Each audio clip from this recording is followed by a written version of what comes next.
That's real quick. That's real soon. Okay, that's what's up. Yeah, I've been stacking for a minute, so I just wanted to Yeah, yeah. build up a little bit more money so I can feel comfortable. And then once I'm ready, I get in my car and skedaddle, man.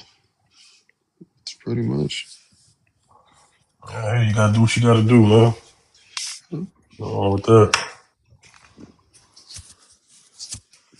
So let me go ahead and let's see. Here come unknown, Mr. Unknown. Hello, my friend. How you doing, Mr. Unknown?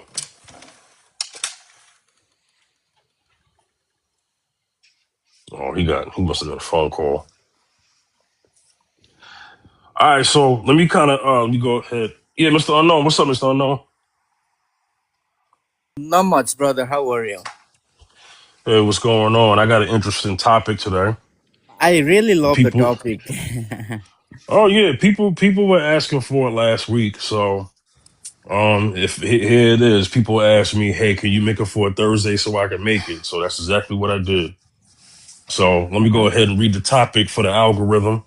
Okay. So the topic: do men and women feel safe being vulnerable with each other?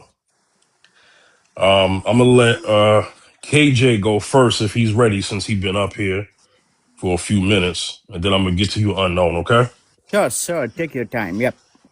So, KJ, man, what you thinking? yes, sir. I can't speak for women, but I can speak for pretty much most men. The answer is no, and the reasoning is nuanced. Uh, for the most part, men have had consistent experiences with their female counterparts that come in the form of they present themselves.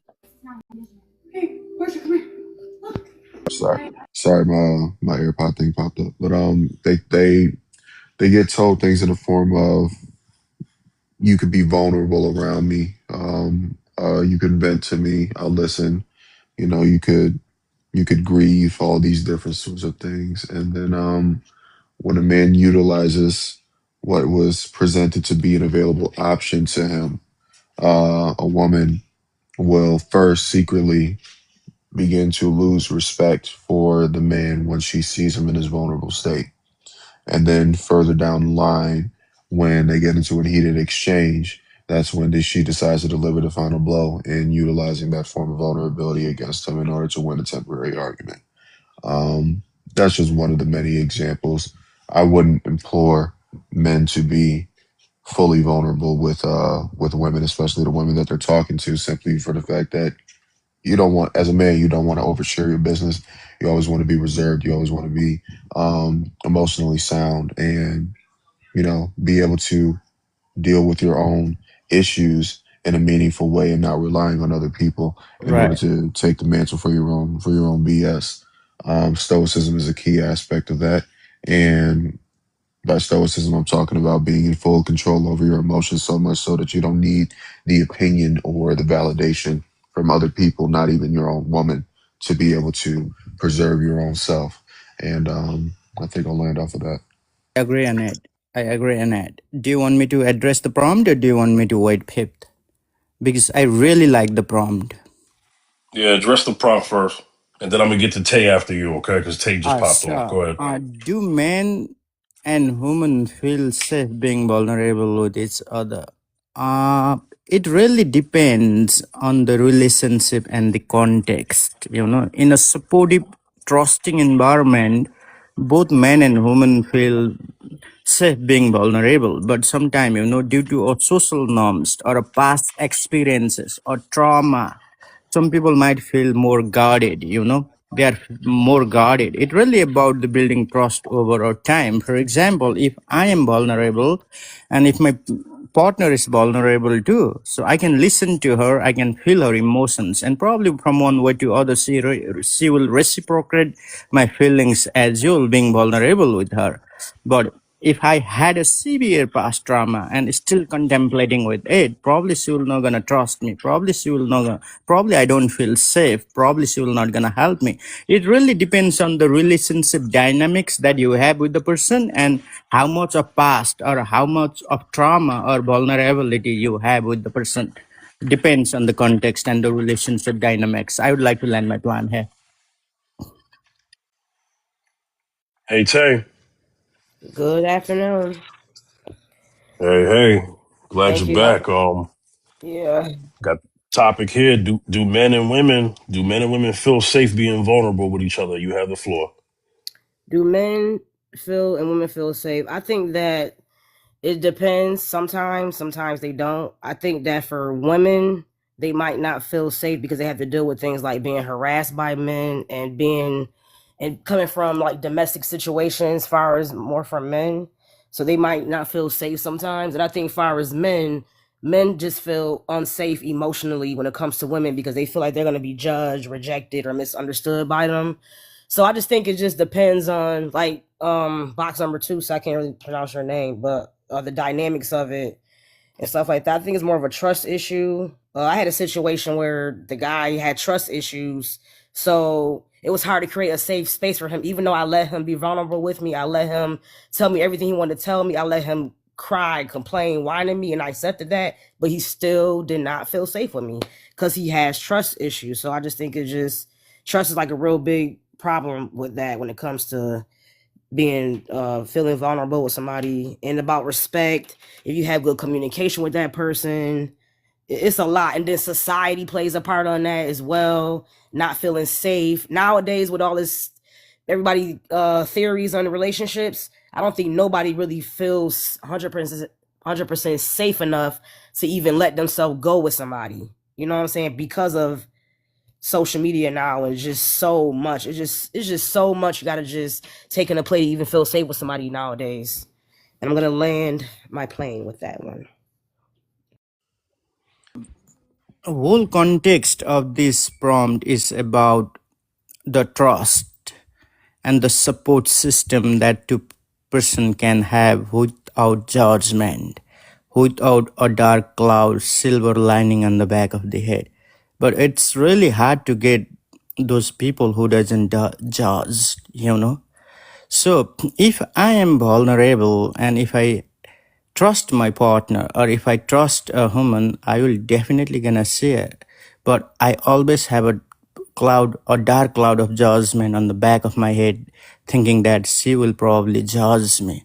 But if she has the same problem, or if she has a past, or if she has been contemplating with the trauma, then it would be easier for two person sharing one another story without fear of judgment. But it's really hard to get those kind of people because we are so bombarded with all this disinformation, misinformation, attraction, validation in social media.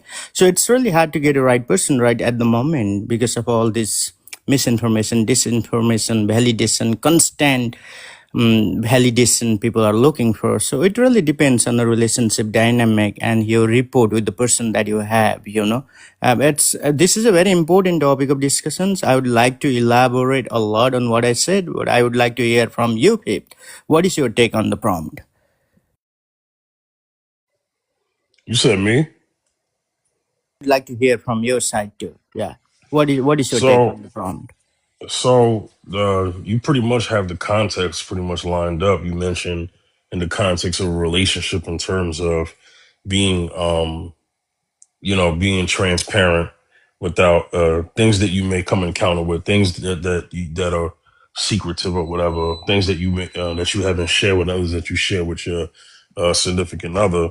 Yeah, we're talking about those things that are between men and women feeling safe with each other. And KJ mentioned earlier that you have situations from a man's standpoint where a man may have done something or said something in front of said woman, and then God forbid, now she throws it in his face in his most you know vulnerable moment, and that will sometimes make a man pull back from even being honest and open with his lady or any lady for that matter because of that particular experience, fear, or whatever that is. And so, yeah, that's what the topic is about. You know, my Yeah, I opinion, do. yeah, my opinion is, so my general opinion is this. I obviously, you want to make sure that you're with the right person, because the right person won't do that to you, you would hope. But what if that does happen in a heated argument? Can y'all get past that? You know what I'm saying? That's also a Yeah, question that people need to ask I yeah. themselves. think, Go ahead. I Yeah, think, oh, let me. I wanted to give a one thoughts in it. I hear you, brother. Right? Reciprocity. Reciprocity. Right? Reciprocity is very important because it build a trust and balance in a relationship, or anything. Whether you're sharing the information to the third party or even in your own to your own partner, right? It means both people are giving and receiving, whether it's respect, effort, or support, rather than one person doing everything. When there is a mutual effort, right, it endure a stronger connection and make both individual feel valued. Trust grows naturally when actions are written with same energy and same level of reciprocity. But how do you know that you will get the same level of reciprocity with your partner if you both are in a vulnerable stage of your life? How do you right. feel? Yeah. Trey, can you answer my questions? Thank you. I was gonna respond back to Fifth when he said that when you about being with the right person, and you hope that doesn't happen. And if it does happen, I just think that if you are secure within yourself and you are grounded in the relationship, and you become grounded again outside the relationship, you can bring yourself back, see what happened, analyze, see what you could have done differently, seeing where you messed up at, and then you could possibly move on. I think it's just about being grounded. Somebody do you wrong, because I probably had the same situation. We all probably had the same situation where we thought we was with the right person, but it just didn't work out because something more of another, and we didn't know how to come back from it. I just think it's about being grounded within yourself when things like that happen to you. That's it. Hello. All Hey, right. Cat, how you doing? I'm doing good. I'm doing office work. What y'all doing? Good, good. You see the topic today. Do men and women feel safe being vulnerable with each other? What do you think, Cat? I think overall they want to, whether they see red flags or not. There's plenty of people in relationships that probably aren't safe being vulnerable, but they do anyway because of just what they really, really want. Um, so that's just my thinking. Depends on the person, and it depends on how secure you are, how confident you are, and how honest each other is being with each other. It can go south quick, I'm sure. I know. Sometimes confidence and trust will also not gonna help if you have a severe trauma that you are contemplating or that you are stagnant with. I think it's important to be fully healed from the past trauma. To create a conducive atmosphere in between two partners. For example, if I am contemplating with my past trauma and if I jump into a relationship with the person that she is struggling in her life, probably will not able to make it or probably will not able to make a conducive atmosphere to sustain that relationship for long term, since I'm still struggling with my past trauma and she's struggling through her life. So this topic of discussions, I really like your point, but I think I would like to go depth on these discussions. Would like to hear from Hip. Thank you. That's the case with anybody. If you're in a relationship and you're not healed, things are going to go south at some point and it's not going to work out. But I think there are situations where through these type relationships, it opens your eyes to, wait a minute, I've had 5 relationships and they all ended like this. So it cannot always be the other person. At some point, somehow or another, you would come to the conclusion of, I need to work on myself, because you get tired of being hurt or you get tired of being taken advantage of or whatever. So I think you're correct. And if people are not healed, people that are not healed are causing trauma. They're causing hurt people hurt people, So I think Uh, Personally, we can help other people, but you cannot risk your own self to try to help somebody, because if they're not willing to be helped, it's you're going to end up being the one, more trauma that you're going to have to go heal from. I don't know if I'm talking in circles, but that's my personal experience. I mean, I've been in multiple relationships, realized I don't pick well, and realized I wasn't seeing red flags until after the fact. And then I got to a place of being sick and tired of being hurt and taken advantage of. And of course, I'm 64, so I've had multiple relationships. I've been married multiple times, trying to find the right person, and having a young child. My other two were pretty much kind of grown, but my youngest, he suffered because some were not good stepdads. So I got to a place where, I wasn't safe being vulnerable because they weren't.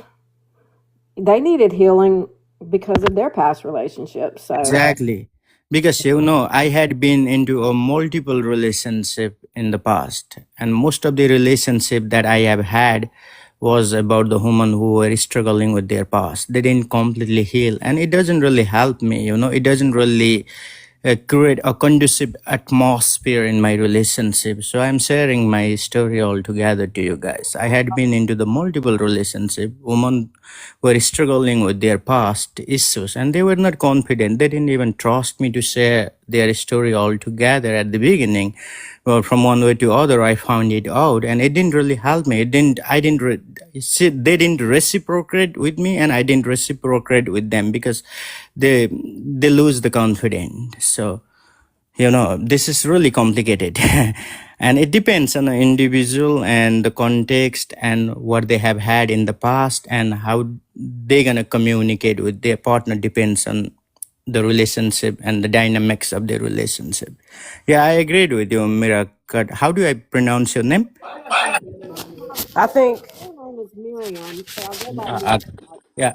I think that in my opinion, with everything going on now, I think that new relationships should get counseling right in the beginning. Like, just go to therapy and get it all out and figure it out. I think that it's something that should be on the table for new relationships forming. Like, let's go to counseling therapy early on, even though we don't know what's wrong with us. Let's just go. I mean, that's something I would do, but I don't know if people will be down with stuff like that. I just think that if people do that, that can alleviate a lot of trauma, people hurting people, self-projecting, criticism, triangulations, and all stuff under the sun. So, Yeah, they have to be willing to go with you. absolutely. And sometimes that's not, I don't know if are women more prone and open to go to counseling, or I think so. men more stubborn about not wanting to go. There's nothing wrong with Because me. men have an ego they want to protect, so they're not gonna be like, Yeah, "Oh, I'm gonna but go with you." counseling will help women. Counseling will boost and enhance their confidence for sure. If they have a past trauma and they are dealing with it, if they want to build a support system, counseling will definitely gonna help women to enhance and endure Gotta get them their there slow. confidence. But men, to be honest with you, they have an ego. You are right. Men are very egotistical. Definitely. Not all men, but Yeah, I not have all, seen, but yeah, not all, yeah. majority. Not all, but there are men who are very egotistical when it comes to the woman past relationship and their traumas. Yeah. I think that's a good prompt next time. Fifth is would couples go to counseling for their first something like that. Yeah, I'll get to that at some point. I'll have to word it in a certain way so that it's interesting, as opposed to just being generic. But yeah, I'll get to that, because that is important. And I think what Meerkat, you said, are women more prone to go to therapy than men? A therapist, yes, but therapy, that can be taken differently. And the reason why I said therapist and therapy, because therapy can come from other things. A therapist is a therapist. Right. A The pastor or difference. whoever can do therapy. Okay. Mick, hey, you sound real muffled. We want to make sure we hear you, okay? I said, since I'm a pastor, I don't know if they qualify for a therapist, but they will walk you into therapy, or friends. Sometimes friends are good therapy. Yes.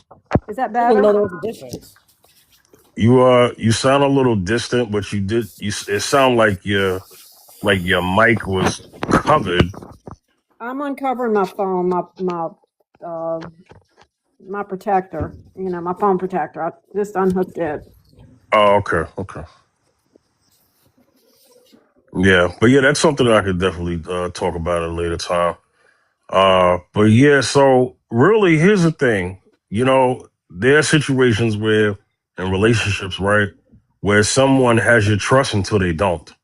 Right, right. So that's something that should be addressed too. It's not always somebody always had trust issues.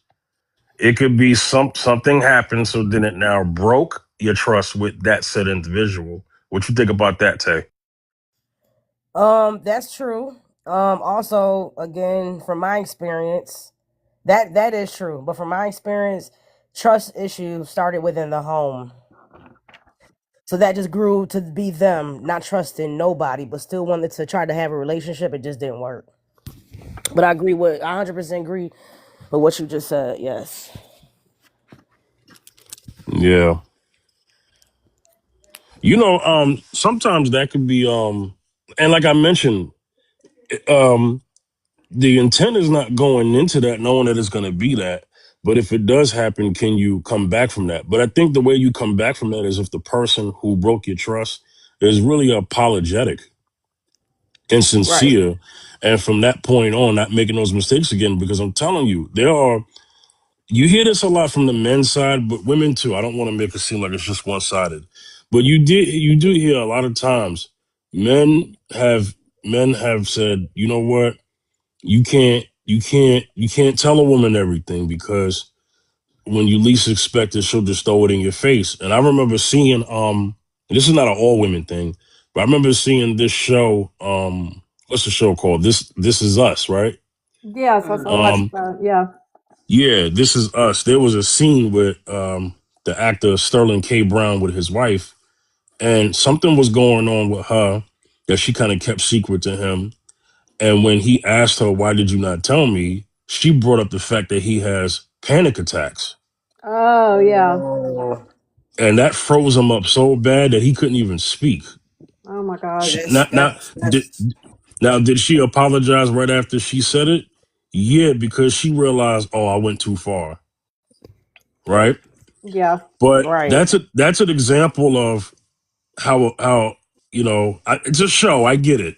It's a show. But that's Yeah, but kind of like the yeah, concept is taken from probably real life situations, though. We can yeah, always say, yeah. yeah, it's fiction, but sometimes it's not. Sometimes it is. Yeah, and that kind of reflects how there are some relationships that are like that. You know what I'm Right. saying? Mhm. Yeah. Did she take accountability in that moment? Yes, she did, and that's good because it would have been worse if she didn't take accountability in that moment and waited. Like, if it's worse if it's days later, weeks later. Yeah. Um, but it's just an example of how some men could, really just fall apart. Especially someone you love. It's different when somebody who don't know you say something, right? Somebody don't know you, there's not a lot of weight to them. Somebody Yeah. who knows you, they Yeah. say it. Right. Oh, it hits different. Right. Yeah.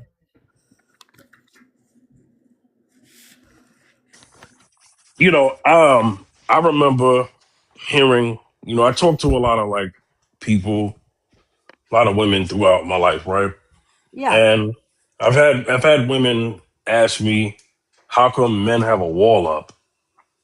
So instead of me just answering the question yes or no or why, I like to ask them, okay, why are you asking that? And what is your definition of a wall? And what is it that you want to know from this man? Then I also ask, well, how do you treat this man? Because if you are not treating someone in a way where they can be vulnerable to you, then you can't expect them to be.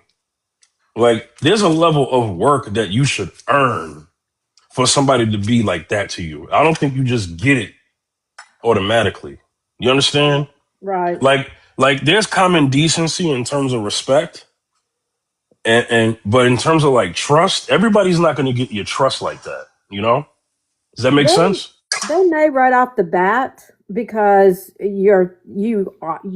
I'm a positive person, and what's always gotten me in trouble is I always see the good in people and I miss the bad. That has gotten me hurt so many times that is, I don't want to become a hard ass bitch, but I'm sorry, I may not say that. Yeah, But come I on, man, don't, cat. okay. I don't Go, want go to ahead. become I don't want to become that because that's just not who I am, and I can't change who I am. I always see the best in people until I don't. Till you show me that you're not. And I'm good with that. But yeah, unless the damage you've caused me has been, you know, scorched earth, but I've never had scorched earth, but I've never caused scorched earth. But I want to be vulnerable. I want to feel safe, and I want Michael is the same way. It has been a roller coaster with him because of his the divorce he came out of, this past divorce. It was terrible. I mean, it was terrible. It's been a ride with him, but he was worth it because he allowed himself to be vulnerable with me because I gave him that safe place. I don't want to try to force. Have you ever felt like you're a square peg and somebody's trying to shove you into a round hole? That's what it feels like. I think I'm too vulnerable with people. I think I'm too transparent as well. But I feel like as a person, as a human, I feel like I can do that because we all go through things. We all have had similar experiences. So why not be transparent? Why not be Right. vulnerable? And I don't really care how people look at me for being that way, but I feel like I brush off a lot of men when I be transparent and vulnerable like that. Then they feel like, oh, well, she wants that from me now, so let me just step back and never call her again. And I already see that and I feel that. So when a guy doesn't call me again, I know that I'm too much for them to handle. Like I just got a relationship. I broke up with the guy because he was very inconsistent. He'll get mad and he'll pull away. He won't tell me why. So I'll question him about it. And he doesn't like to be accountable. He doesn't like to be vulnerable. He doesn't like to complain nothing to me. I said, look, I'm an open book. You can talk to me. I make him feel safe. But he wanted me to break up with him because when I tried to get back on him, he was like, because he don't want to be vulnerable. He don't want to have the accountability. He don't want to be responsible. I'm too much for him. And the relationship is asking too much of him, and I've seen that with him. But if he was to ever come back around, mature and grew and have healed from his childhood trauma, I would accept him back because of the person that he is, regardless of other stuff he's going through now with his emotions and stuff like that.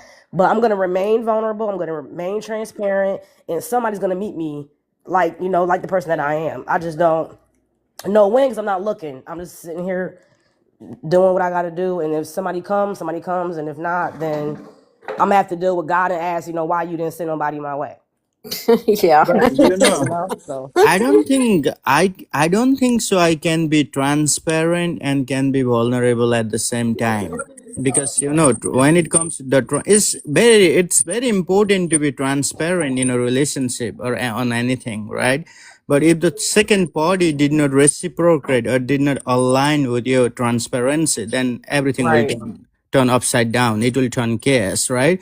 So Yeah. even at that time, at that situation, even people who are transparent, they lose a track because the second party did not reciprocate or did not align with the transparency. The situation will be all upside down. So at that time, what I would do is that I will leave that situation right there and I quickly take a different route. Yepper. Yeah. Yeah. Yep. Yeah. Yep. Sadly, but hey, it is what it is. Yeah. I'm not scared I've gotten to a place where I'm not afraid to get hurt. That's just part Right. of life. I'm reasonable about it. I'm flexible. But it just takes so long to get over the person, especially when you really love them and want to Yeah. care about them. You know what I'm saying? Like Yeah. it's been 2 months and I still feel the same way about this guy. You can't just flip it off. I wish you could flip it off like a switch, but you can't. My Right. youngest son's dad died when he was 28. He had drug and alcohol addiction, but he had gotten in a bad wreck. He broke his neck and he broke his jaw, and it was bad. And we were not together at that moment, and our baby was like 7 months old, and sitting in the hospital with him and a halo, jaw wired shut. It hit me so hard how much I loved him. It just, and we had already been together a couple of years, and we had gotten married. We had to have our marriage annulled because he didn't realize he wasn't divorced from his ex-wife in another state. They had been separated for 2 or 3 years, and he thought they were divorced, and I don't know how she found out we got married because they had not been in communication. But Right. she threatened to have him arrested for being married to her and married to me. So I worked for an attorney, so we got our marriage annulled, and we just never remarried. But he was severely hurt by his dad. His dad had rejected him when he was a child. He had ran around on his mother, and he just totally rejected him after they divorced, and it scarred him. He was such a hurt child on the inside, but he was just such a sweet guy. He was a good guy. He was, I fought more with him than I fought with anybody in my life. As vulnerable as I was with him, and he was vulnerable with me, but it would just erupt, But his trauma, and then he died at 28. So it was, it took me about 3 years to get to a place where I even wanted to even think about dating somebody else, because it was just too painful. It was just too painful. But anyway, Yeah, Probably I not wouldn't even date rust. again. Yeah, I wouldn't rust. We need to take some time off to move on from a life. There has been a times in my life where I have to leave my loved ones, because time and situation, whatever it comes in life, is the reality. We all have to handle it the way it's supposed to be. At the end, our mental health is very important. So I wouldn't rust. I would completely take a time and move on. Yeah. Yeah, I probably won't move on. If I can't have him, I probably don't want, because I think that's my actual person. I just think he needs some healing, some growing, some maturity levels pulled up, because he is like, I are know y'all that sounds crazy, but I mean, I'm not like it's not like I'm waiting on him. It's just are y'all I don't. talking? Do y'all communicate? Nope. We Nothing. communicate. We communicate indirectly. Okay. All right. Whereas that he posts things about me indirectly, then I post back. Like we're talking through air, but we're not talking. And that's not even healthy or cool, but I stop. I pull back from doing that because it's really immature. And I'm basically feeding his immaturity. So I'm gonna stop doing that Right. and let him do what he's doing, and I'm just gonna do what I'm doing. And then if we, like I said, if God pull us back, then pull us back. If God don't, then I used hey, to it do is what it that, is. I used to do that with my Yeah. ex in the Facebook. She used to write any status about me and I used to write her, right? And I knew that she wants my attention and I stopped doing that and eventually she stops too. Yeah. Yeah, It's not an adult it's maturity not. of way of It's conversation. toxic. Yeah. Yeah. Yeah. Very toxic. Oh, all right, let me get Zacchaeus in here. Zacchaeus, what up, brother? Hey, what's good, man? Yeah, Hey, just running man. around here, busy all the time. Yeah. It's all good, man. I sent you the topic last night. You see it? Do men and women feel safe being vulnerable with each other? What you think, man? Well, a lot of things has changed over time, and I think this is why marriage is so low, and even dating is from according to statistics are very low right now because people don't have trust. Remember, because of social media, you're vulnerable because of that. You're exposed. People put their business out there. Then you might be a victim of certain things, and and and then when you're afraid to get together with a man is afraid to get together with a woman because of that she might set him up for his fall or set him up to get jumped. A whole lot of things going on with vulnerability. Women that don't is not so, you can't talk to them. You can't even say hello to women you just see. You can't do because they look at you strange, and they look at you in a weird way, especially in New York. They look at you in a weird, unusual way because they don't trust you. Don't know you, don't trust you, so you don't see a friendly face. So vulnerability is a big, big, big thing when it comes to relationships and when it comes to getting together. Because I'm gonna be honest with you, it's either when you get together with somebody, they can compliment you, or they can be your own demise. They can be a blessing. They can compliment you, or you could be letting in the devil, if you know what I mean. Yes, So indeed. That's true. You're right. yes, so you gotta be so vulnerability is a big thing when it comes to dating and even getting married, because you don't know if you have children now, and let's say you have children and you're not with the person you had kids with, and then you start dating somebody new. You gotta be, yeah, and they can be a danger to you and your kids. So you gotta be, so vulnerability is a big, big, big, even believe it or not, even for men too. Like I mentioned before earlier, there's been many stories where men, oh yeah, I'll meet you out here. Oh, you meet a girl out there. Next thing you know, he's getting jumped and he can't survive from that, or there's no coming back from that. There's been many cases and situations. You got to be careful who you meet out there and careful who you link up with, especially meeting new people, especially being new people. So vulnerability is very big, very, very big these days compared to the days earlier than when we were coming up, you know? So yeah, that's my opinion on it. Yeah. Well, Zacchaeus, the context I mean is this, and then I'm gonna get to Jess because she popped up. Okay, the Mm-hmm. context I mean is as a man, because you can speak from a man's point of view, obviously, right? Mm-hmm. And women have their view. What I'm saying is that men, in terms of, let's say they have something like a secret or whatever, it's just something that they have to be kind of open minded about to tell their woman, right? Yeah. And he tells it, and then she throws it in his face. That's the context I'm talking about in terms of being vulnerable with each other. Same thing with a woman. Woman tells her innermost whatever to her guy, and then he throws it in her face. Vice versa. We're talking about that level of feeling vulnerable. Oh, well, you see, with that now, that's also a trust issue too, because sometimes you can tell the most inner secret to a significant other, then they use it against you. You see, so not every and everything is meant to be shared, but you can you if you have that level of trust with each other and love and level of trust with each other, then you can share. Then if that person don't throw it in your face, then that. But there's been cases where couples they argue, get into a moment of heated argument, and then the very thing that you told that you confide in her or vice versa, they throw it up in your face. So it's so if you're talking about that, yes, that they're vulnerable. When it comes to that, it's vulnerable. And believe you don't want to be with somebody that you have to walk on eggshells with. So if I can tell my wife and tell her that, hey, this is what's going on, I'm sure she's not gonna throw it up in my face and be like, oh yeah, I remember that time and so blah blah blah blah blah blah. But human beings are human beings, and sometimes you tell them the very little thing that they tell them, maybe made a mistake or something, or you're trying to do something to elevate yourself, and then or they just throw it up in your face.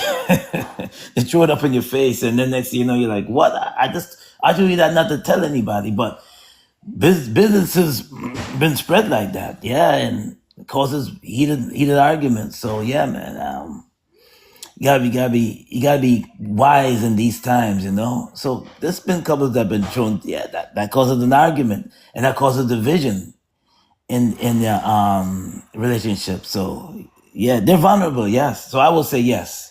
When it comes to vulnerability, yes. But in that case, yes. Yes. Hello, Jess. Hello, Fib. Good timing. Good timing. Really? I just wanted to come and support, even though I said I wasn't going to come. Just the the coast is clear. I love that. God has been on my side, okay? I just Oh my let me goodness. let me get you while we have the opportunity, Jess. okay, great. Let's get you on this topic, okay? Do men and women feel safe being vulnerable with each other? You have the floor. Yeah, so I'll say no.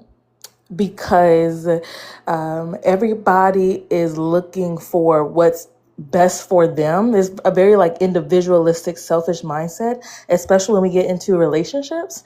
So you're already trying to protect your best interests. And so that doesn't allow for vulnerability. Because, vulnerability is really just showing all your cards and then allowing this person to do whatever with them. And so I think people are just not able to steward that well just because of life, like capitalism, feeling like you have to earn things like this. It's so many different layers for why people just don't come into the relationship vulnerable enough, right? To actually have true and deep intimacy.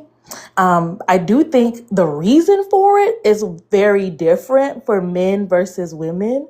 I do believe that for men, it's harder for men to show vulnerability because of this idea of what it means to be masculine that's been pushed on them. So they don't want to seem weak to their woman, and therefore they just try to have all the answers. And then women, I think that they feel misunderstood by the men.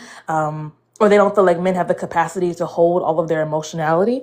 So they just prefer to not share. But either way, right, whatever your reasonings are, it contributes to the chaos and dysfunction of your relationship. And so you have to understand what you're contributing. And also, I just want to say, I saw a episode about this where a man literally lied to his wife about not being employed for 3 months. And he would literally get dressed, leave when she left, and just spin the block and go back home. And so she didn't know that he was unemployed for 3 months because of his definition of masculinity was, I have to have everything together. So instead of just being honest with her, he lied. And obviously that became a bigger issue than if he would have just been honest 3 months ago. I've seen that too. Blue therapy? Well, not blue therapy, but just another. This is before blue therapy. This is just stuff that I've seen as a kid. You know what I'm saying? Oh.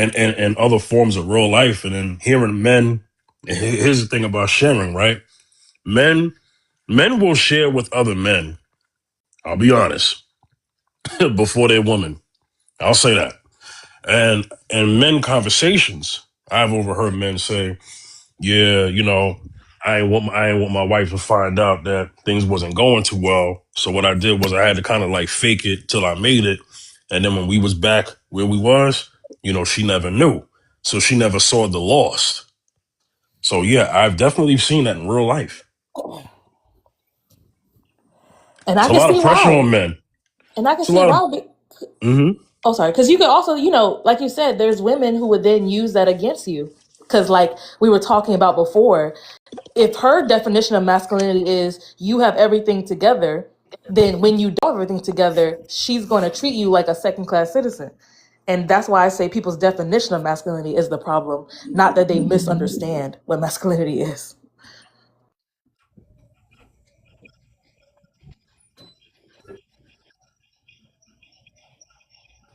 Yeah, well, I mean, yeah. And you know what? I'm sure other fellas can speak to that. I think I know a man who could definitely speak to that. He just jumped on a panel. Ultram, what up, Ultram?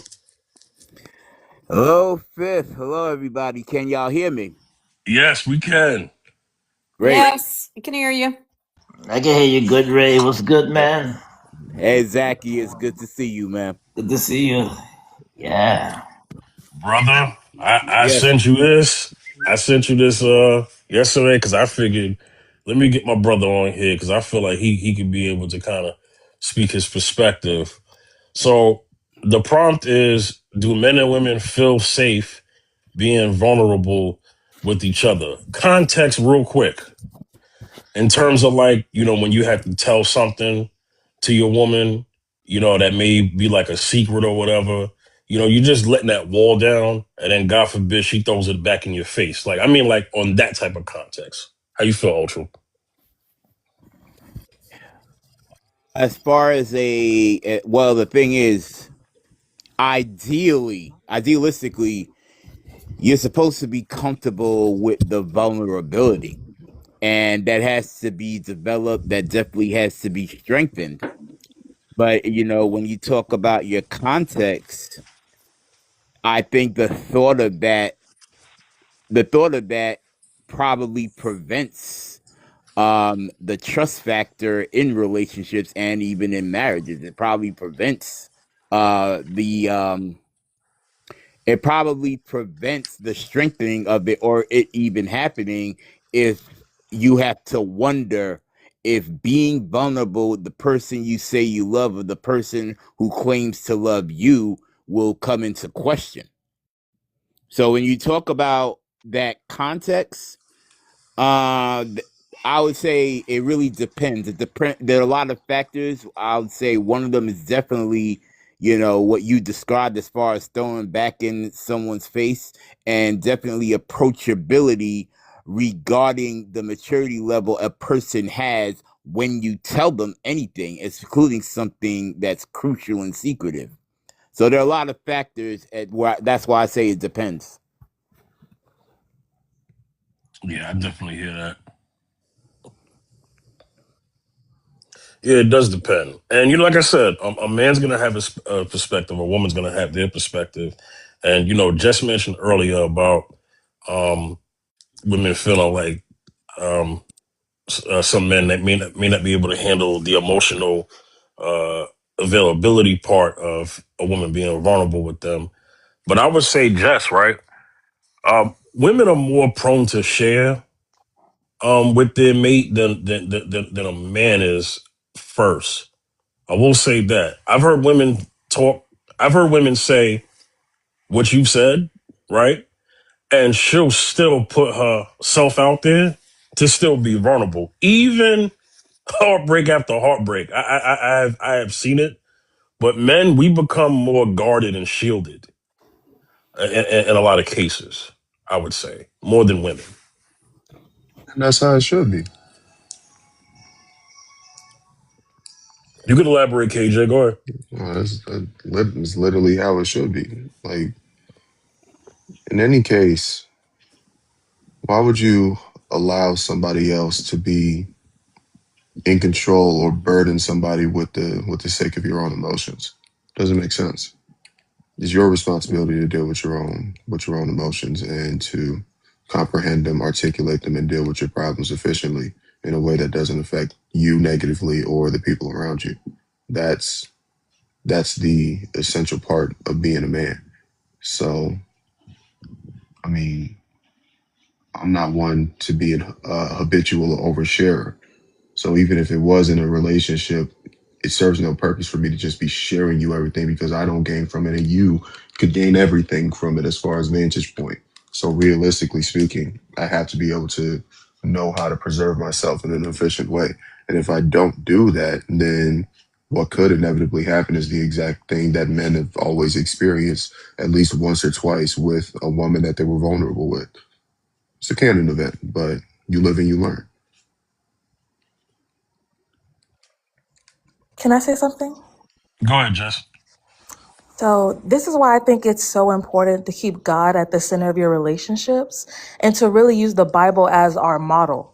Because Jesus uses the yoke imagery a lot to talk about when we're yoked with unbelievers and to talk about people being yoked with him. And I don't know if people know, but the yoke is actually like a stick that you tie a piece of rope around the neck of these two animals, and they're supposed to help each other plow the land, right? So they're supposed to be working together to fulfill a common goal. The problem is that people used to put a cow and a donkey together, or animals that were incompatible. And so even though they were yoked together, they were ineffective. And so you being with somebody that you can't be honest with, or you having the mentality that I'm the man and I can't tell anybody because I'm supposed to be X, Y, and Z for her, and I can't show any vulnerability, is you actually acting outside of the guidelines and the blueprint that even God gives us. That you're supposed to be linked up with a person who is equally as strong as you, who can equally do the same thing you can do. So y'all can plow this land of life together. But when you feel like I have to do stuff by myself because I can't trust nobody or I can't trust her with my feelings, then that should just indicate to you that you're not equally yoked. Or you're not pursuing being equally yoked with this person that hopefully God ordained for you to have.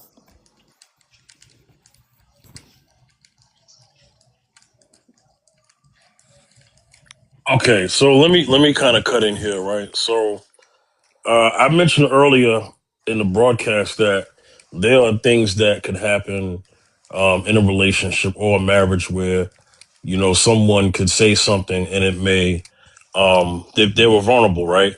And then they say something and then it may could break some trust, but like, can people come back from it? I believe people can come back from it, but it all depends on the two individuals, the individual who broke the trust in terms of them being really apologetic and coming to that point where, what I did was wrong.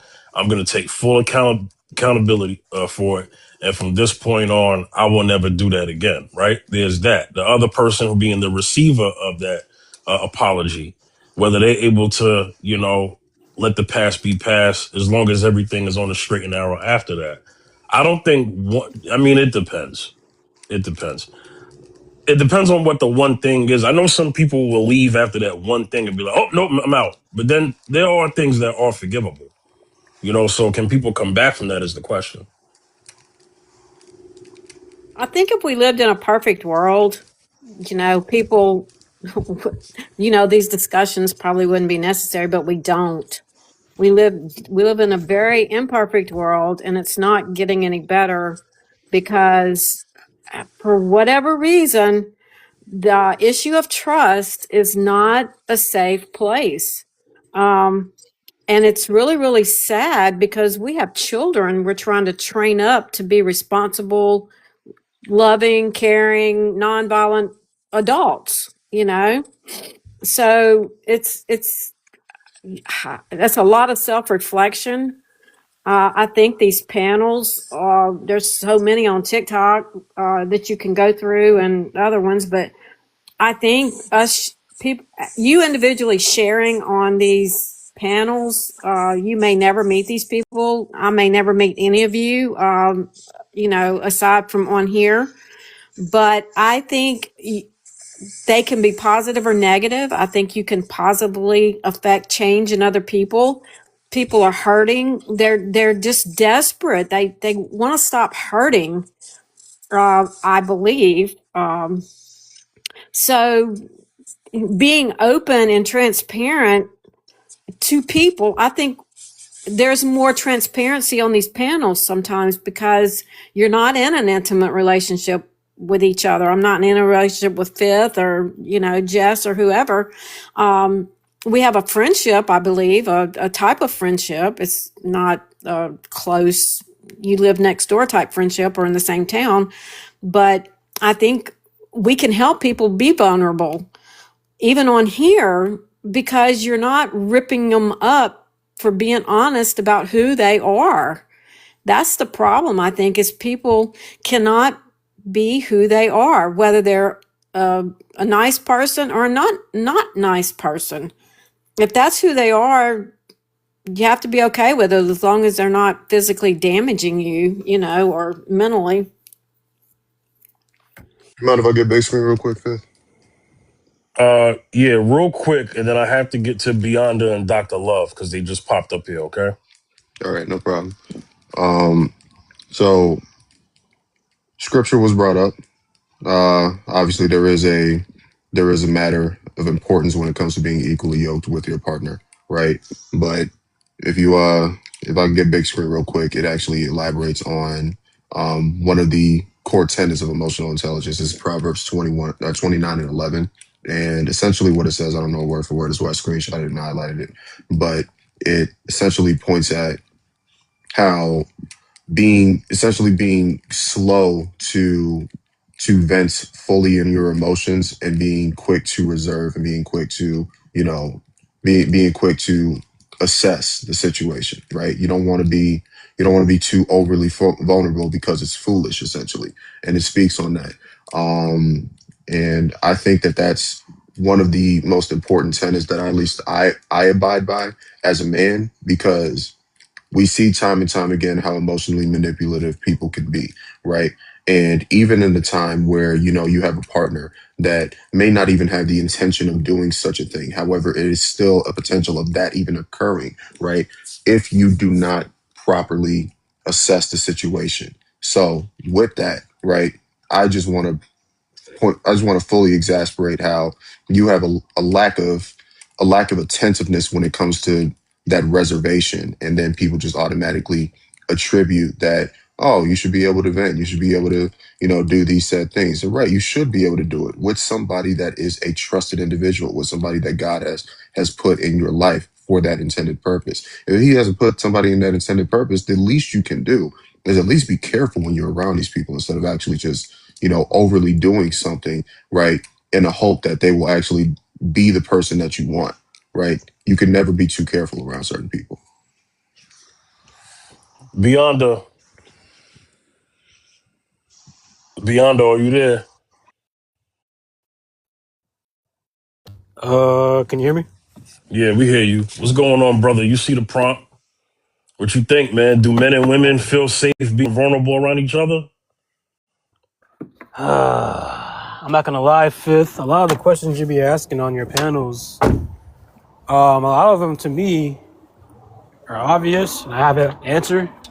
But this question, I don't really have an answer because I have to actually think about what I'm gonna say. Damn. I'm gonna go ahead and say it depends. I know it's not I know it's a safe kind of a cop out answer, but it depends, man. I would say for me personally, and I can get to the general, question here in a minute, but personally, I don't have a problem being vulnerable to an extent. I've shared pretty much everything of my past with my partner, so I never had a problem doing that. I'm pretty modest naturally, so I can just admit certain things in my life, if I trust you and whatnot. But I think to be vulnerable, you have to trust the person in general. So to answer the general question, I'm going to go ahead and say no, because a lot of people these days are not trustworthy. Men don't trust women for a lot of things, and then vice versa. And it's like if you're able to find someone you love and find someone that you can confide in without them, using it against you later on in life, because a lot of women will do that. They'll bring up something in your past to get under your skin, I didn't have to worry about that with my partner. That's why I was able to share with her. So that's really the thing. It's like if a man isn't trusting you to be vulnerable, it's because he might feel like you're gonna, bring it back up in an argument or something. Yeah, I'm gonna go ahead and land there. I don't really have a definitive answer, but I'm gonna lean towards no on average. Okay, so you're gonna lean towards no on average as far as men feeling safe being vulnerable, or Yeah, men and women. because Are you equaling it out that women feel is it the I would same say percentage? men to women, only because I feel like women have a much easier time being vulnerable because they're vulnerable naturally. Men aren't like that. So if we are vulnerable with you, it's because you got that man's trust and he loves you. You know what I mean? So I would say, yeah, men probably don't have a easy time being vulnerable on average. Women, though, I would say that there's probably more women on a probability scale that they would be vulnerable with their partner, whether it be it can be any range of emotions. Women are going to be more vulnerable, but a man, it's kind of hard, because when we're raised or whatever, me personally, I wasn't raised to be stoic. I just kind of learn to be stoic like later on in life. But a lot of guys have like this foundation of stoicism, which I don't think a lot of guys know what that means really. It doesn't mean to like be like this stone cold like robotic person. It just means that in times of peril, you're holding frame. You know what I mean?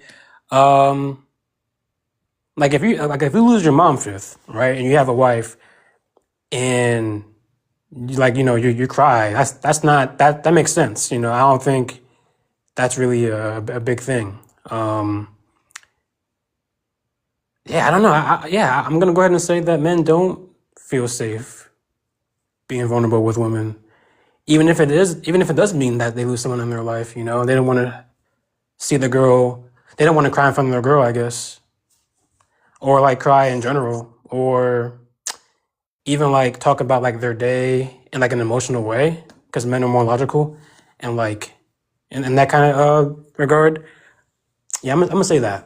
I'm gonna say that. Dr. Love, Hey, good evening.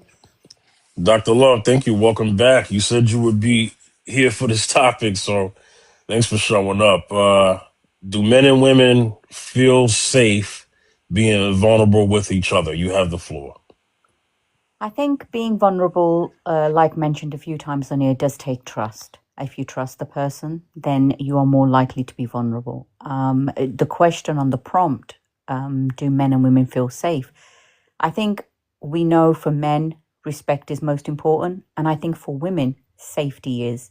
So straight away, we're on opposite sides, although we both want the same, like when it comes to respect and so forth. But safety and vulnerability takes a lot of courage, to be vulnerable with someone. It takes courage on your behalf because you're giving a loaded gun to someone and they have the full control whether they pull the trigger or not. And I heard this somewhere and I absolutely agree with it, because you are trusting someone with your deepest of secrets or things that you wouldn't want anybody else to know.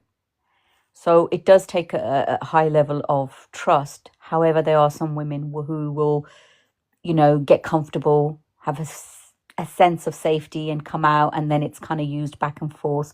So in today's day and age, 2026, I would say no, because I think people are much more guarded. People understand that trusting others is it's not very common because people aren't trustworthy. They break their word, they don't keep their promises, so they see the signs. So I think in modern relationships we're getting less and less vulnerability, which is where I believe the connection's not being built, because you're only going to build connection when you're sharing with one another, when you're caring, when you're being vulnerable. And if we're not being vulnerable, then are we really creating connections or just short-term relationships? And I think that's one of the reasons why the relationships are struggling. So I don't think men and women feel safe amongst each other. It's much easier to walk in their masks and carry on and have less meaningful relationships. And it's a shame, really. That's it. That's my thoughts on that. Anybody have any like feedback or response? It's open panel. Go ahead. Yeah, can I kind of like explain why men don't feel safe? Is because I'll tell you why. At least from my opinion, right? I feel like for the past 10 years, there has been a push to like make men more what's the word?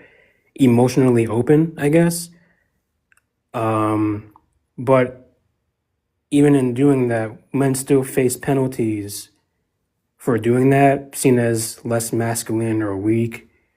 You know what I mean? So I feel like for men, it's like, damn if you do, damn if you don't. Because if you don't, then women are going to be like, oh, I want you to be more open, blah, blah, blah. And you're going to get feedback from that. But if you do, then you're seen as weak, I guess, when it really isn't the same thing for women. Women can be vulnerable however they choose, whether it's good or bad, but not face like societal penalties for it, unless it's like something extreme, like, hitting your child with a chair. You know what I mean? So that's what I would say.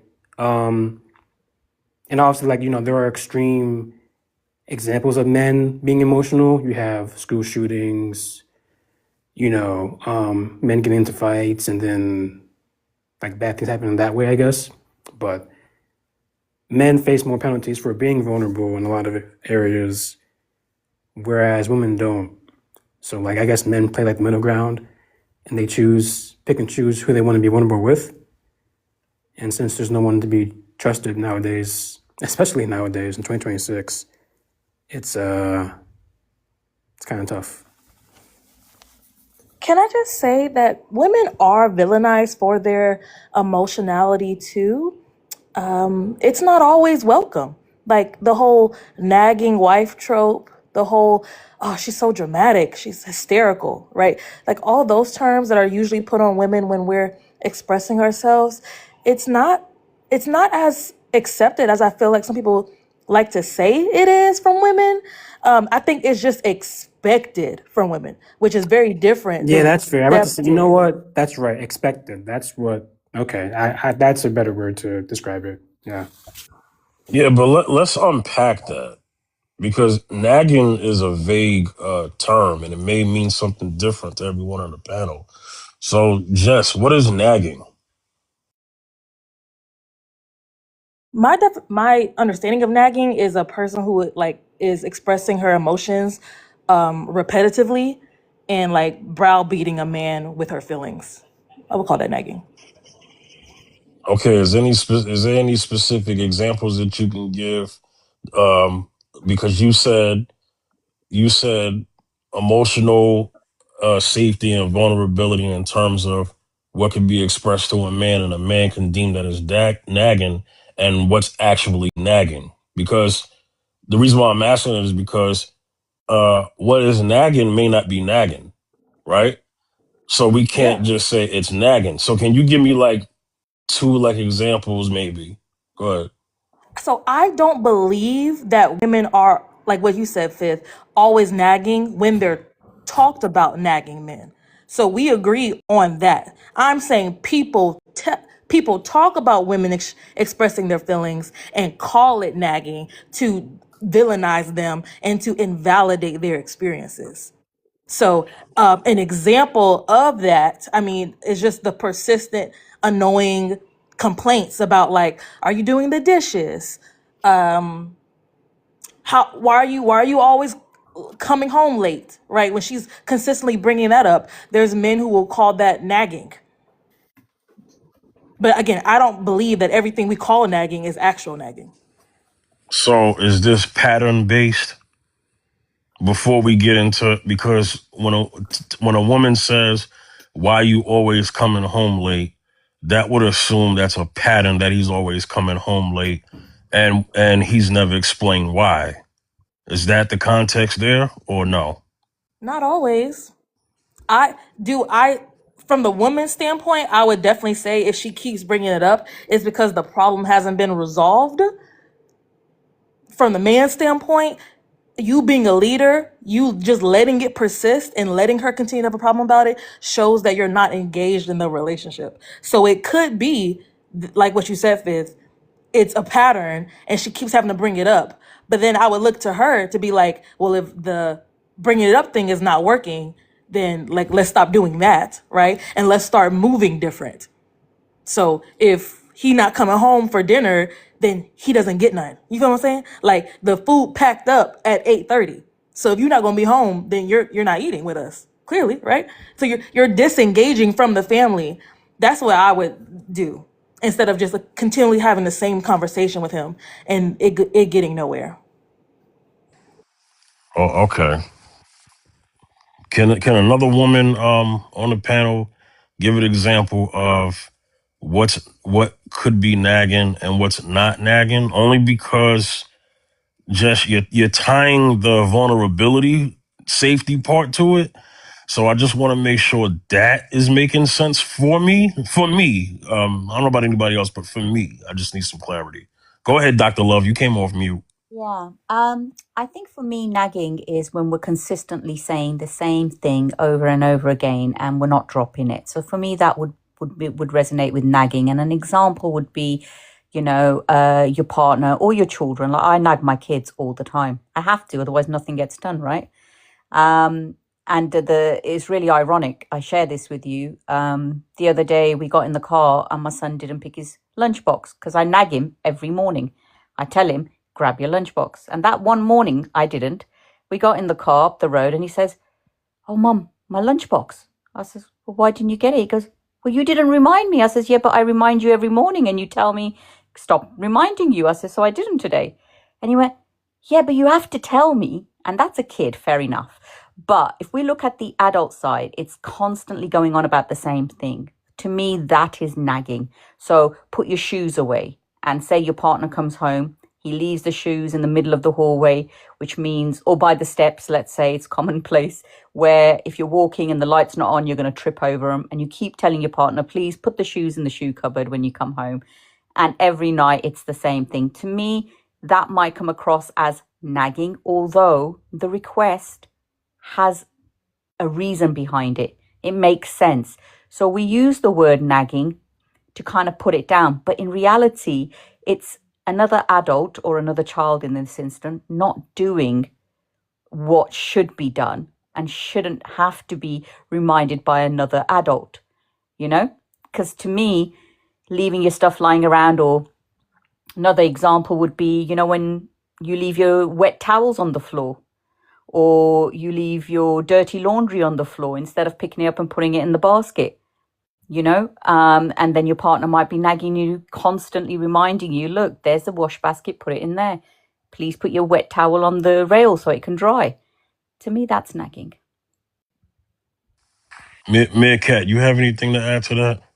Yeah, I mean, personal experience. I mean, Michael, I love him to death. He's a messy person. He is just messy. I don't think he has the ability to be neat, straight, you know, pick up, you know, because I'm doing some of the same stuff Dr. Love was just talking about. He'll take his clothes off to get in the shower and they're right there on the floor by the basket, or, you know, they're in there by the bed. And I'll say, please pick your shoes, you know, and then I find myself over and over, and it's like, you know, it's like, you know, it's like putting food in the microwave and heating them up. And it's like, please put something over it. Well, he just, it's like, I don't know if he's ADHD. I don't know if he's undiagnosed. I don't know what it is, but it's like, and then I find myself asking him over and over, but I internalize it and I get frustrated, you know, so I get aggravated and frustrated. And I'm the type of person, I walk in a room and my eyes start scanning the room. I don't care where I'm at. And if there's something out of place on the floor, I'll go pick it up. You know, that is who I am. I pick up, I straighten up. If I go to a store and there's something on the shelf out of place, you know, I'll straighten it up. Or I can't just walk by like on a clothes rack at a store and clothes on the floor. I've got to pick it up because I feel like it's wrong if I walk by and just leave it. I mean, I've been on the other side. I've been a retail person. I've been a waitress cleaning up after people. We have Airbnb rental property and clean up after people. So I'm always put myself on the other side of the situation, but nagging can be positive and negative. It can be negative in that you stuff it over and over and over, and 3 years later, you're filing for divorce because you just can't take it anymore. Or your kids are scarred because you're constantly getting more and more frustrated, so you get more verbal and it's more hurtful, and it's like they just cannot help themselves. I don't care what you do.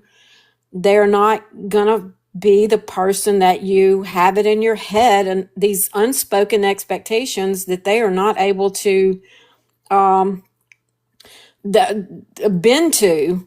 I've got 3 kids. 2 of my kids were born organized. They were organizing their nursery from birth. Okay.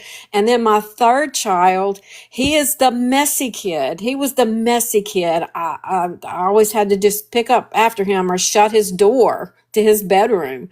But my other 2, everything always had its place. Everything always was neat. You know, and I never told them anything. That was just what they did. So I think if you feel like you need to nag your partner or your children, I think you have to assess, why are you so upset about it? Why does it bother you so bad? What are you expecting from them that probably is never going to happen? There's women who can keep a neat house. There's people you go through and it looks like a hoarder lives there.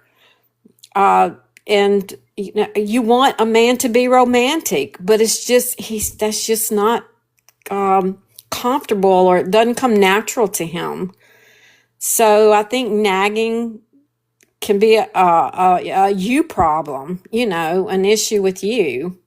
Dr. Love, you may have to continually remind your son every day to pick his lunchbox up. You could send him to school hungry for 2 weeks in a row, and come third week, he still will probably forget. So it may be, something that I don't know if people are just not capable of being organized, or, being who you think they should be. You know what? He's 8. So I allow it because he's still learning. And my other son was like that too, but he takes his lunch every day or he packs his stuff. So I think it's just teaching as well. When we teach our children young, then Yeah. they become certain men when they grow up as well. So I do take a lot of ownership on the parents raising Yeah. kids correctly. If you don't, and if you've got a child and you let them do whatever they want and have no rules or boundaries, then you get grown men or grown women who just don't know how to handle business. Like if you don't teach your daughters how to cook when they're older, it's going to be beans on toast, or so I think how we teach them is how they become, and those men are the men that we're with, or those are the women that the men are with. All right, it's time for the men's response. Ultram, you heard what the ladies had to say. As men, we could actually explain what we may deem as nagging and what may not be nagging. Go ahead, Ultram.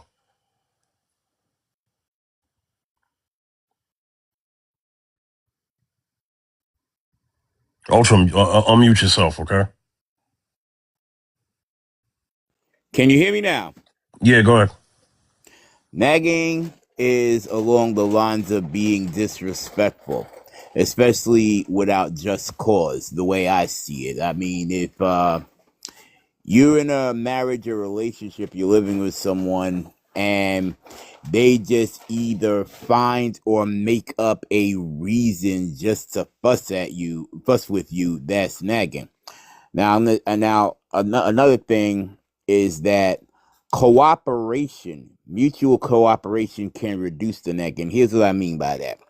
When I was married, apparently I was doing a couple of annoying things, one in particular that I didn't realize was annoying until it was brought to my attention. So when she called me and talked to me about it, she never had to talk to me about it again. So what could have been her nagging, but because I cooperated, as I said, we never had to have that discussion. And something else I apparently did when she brought it to my attention, I did everything on my power to make sure we would never have that conversation again, because it was apparently something that bothered her. And, you say you love somebody, you're willing to work on it, especially if it's nothing that would be at your expense or anything that would be harmful to either one of you. So if you're willing to cooperate, it can reduce what's known as annoying nagging. But again, you have to be respectful and cooperative in order to not nag and to not accentuate the nagging. It can work, but you have to be willing. Beyonda, your turn. I kind of have a weird, like example. I don't know if I would categorize it as nagging, but I can kind of explain, and maybe you up, like share your thoughts on it. So, me and my girl, we don't really have arguments like that, hardly ever. I don't really feel nagged regularly by her, but like she'll choose the most interesting times to have certain conversations. I'll give you an example. This other day, because we're getting married in December, so a lot of times, we'll just like talk about centerpieces and just whatever has to do with the wedding, right? Well, Congratulations, brother. Congratulations. appreciate you. So I think it was the other day we had spent all day together, right? And so we were chilling, watching TV, playing games, going out, doing whatever, right? And then it was like maybe 9 or 10 o'clock at night. And I was like, in the mood to like chill and not, really do much. And then she just chose to like start talking about like serious things, which I'm all for it, but I feel like, we had all day to talk about it. And now I'm not in the mood to talk about it. And she's like, oh, when's a good time?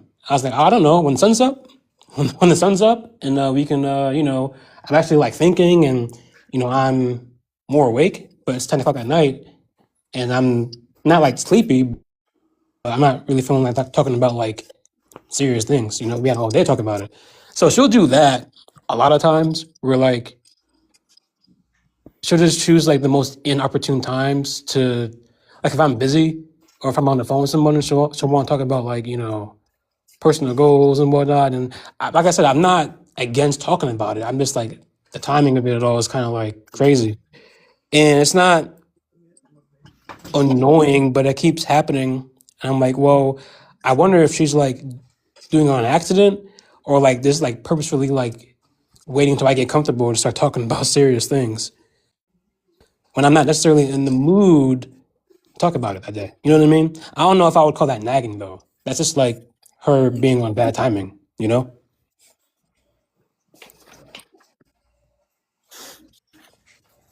Okay. I mean, what would you say, Fred, to that, if you had anything to say? So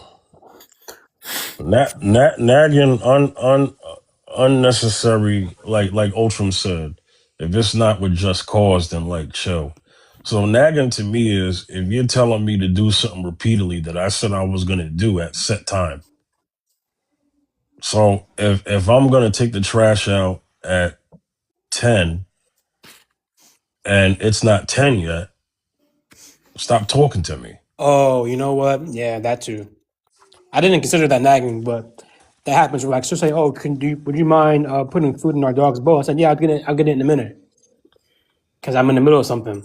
But then she's so Hmm. impatient, she'll do it and then get mad about it, and then I have to like, I guess, apologize for like saying, "Well, I told you I was gonna get it in a minute." You know what I mean? Like she'll get mad over the littlest things. It's kind of funny. I'm like, Yeah. yo, like I'll get it in a minute. Like, what is the? I get like her wanting me to do a task, right? But like, there's no rush to do it. No, there's not. And so I think that's the clear thing right there. That's why I was trying to get to Jess as far as like, cause she tied the vulnerability and safety thing to it. That's still not helping me. That's not But what I that's what Dr. Love said. I was no on you I was on no a you res- said go ahead, Jess. Oh no, I didn't mean to interrupt you. I only brought up the whole nagging thing because Beyonder said that women are given the opportunity to be emotional and it's fine for us, but not fine for men. And I was like, actually, there's many different examples in our culture where women's vulnerability is not accepted. And so then Beyonder was like, oh no, I didn't mean accepted. I just meant expected. And so that's the only reason I brought up nagging, not because it identified anything about vulnerability. Well, you brought up nagging. The reason why I was trying to get help with this is because emotional being accepted. If nagging may not be the best example, then That's what I'm saying. Like, okay. yeah, like the whole idea that women are allowed to be emotional and it's accepted is not true. So like if men think that somehow women have a free pass to do it too, or to do it and they don't, I believe that's an untrue statement. But being But emotional may how? not necessarily. But yeah, go ahead. Go ahead, But Beyond. how? What was you about to say? How is that not true though? That's kind of like an obvious thing. Women can be emotional, and I'm not saying that it's okay in every situation. I'm saying that if a woman is crying and being emotional about X, Y, Z, no one's gonna really care. But if a man does it, it is seen in a different light. That's kind of facts. Yeah, but also that's not true because when women cry, people will say she's trying to manipulate people. Like, No, I mean it yes, depends on the sis. situation, but like But that's what on I'm average, saying. it's not what. Yeah, like, it depends though. It depends. But that's what I'm saying.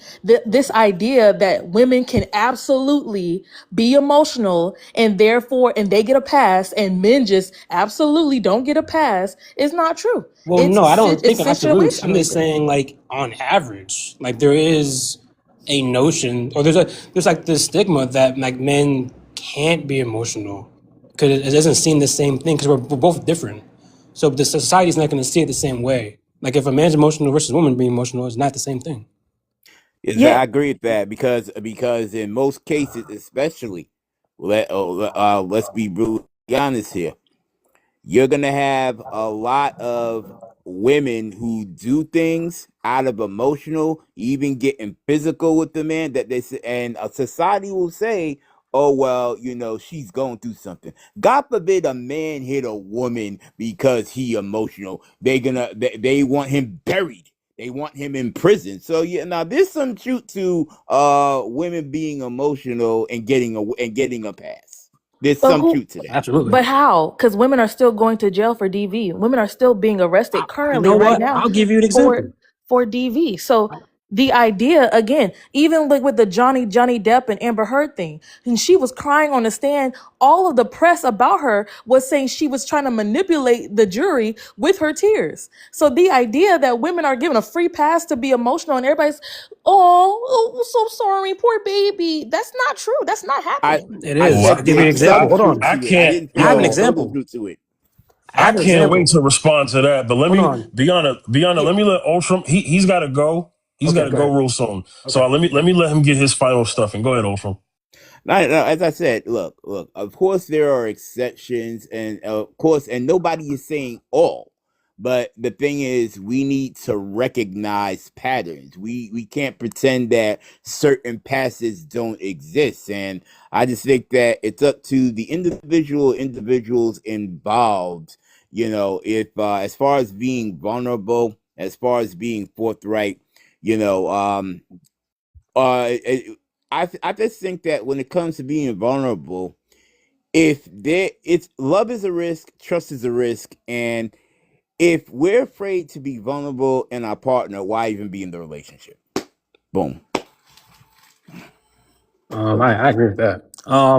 Fifth, I have the perfect example. And is it an extreme example where like, it doesn't happen on average? Yes, a little bit. But this just tells you that there is like a double standard when it comes to like emotional, outbursts or whatever. I'll give you an example, right?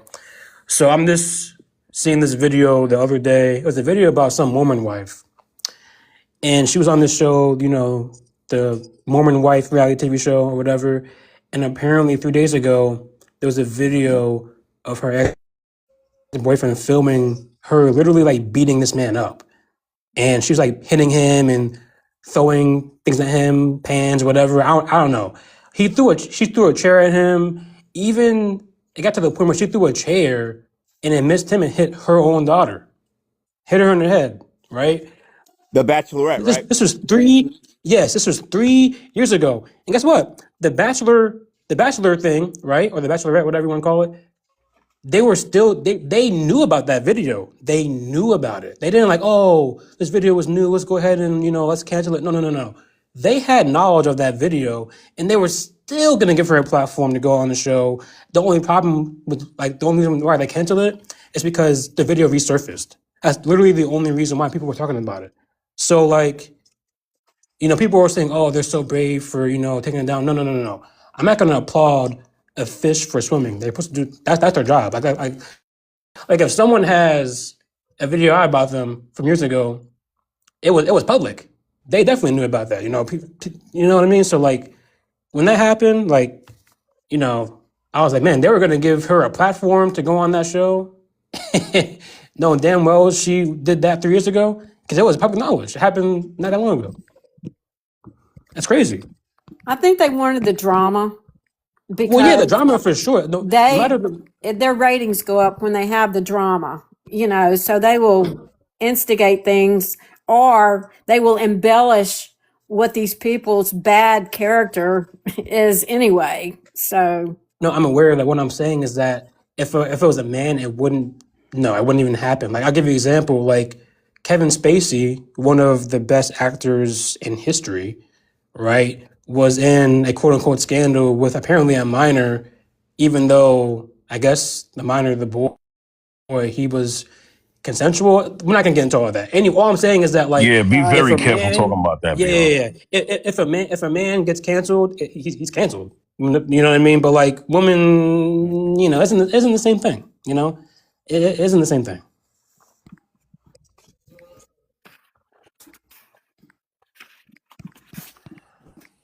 All right. Okay. Again, how does that prove that All right. women? Salute, Ultron. Thank you. Just wait till I respond. Watch. I ain't done with you. All right. Take care, everybody. Nice All conversation. right, brother. All But right. We'll see you next time. Don't eat me up, Fifth. But do you get my point, Fifth? Am I making sense? All right. Take care. Yeah, definitely. Beyond, you're making perfect sense. Watch this. Jess, come off mute. You know how we do. Do this every time. We do because you go there.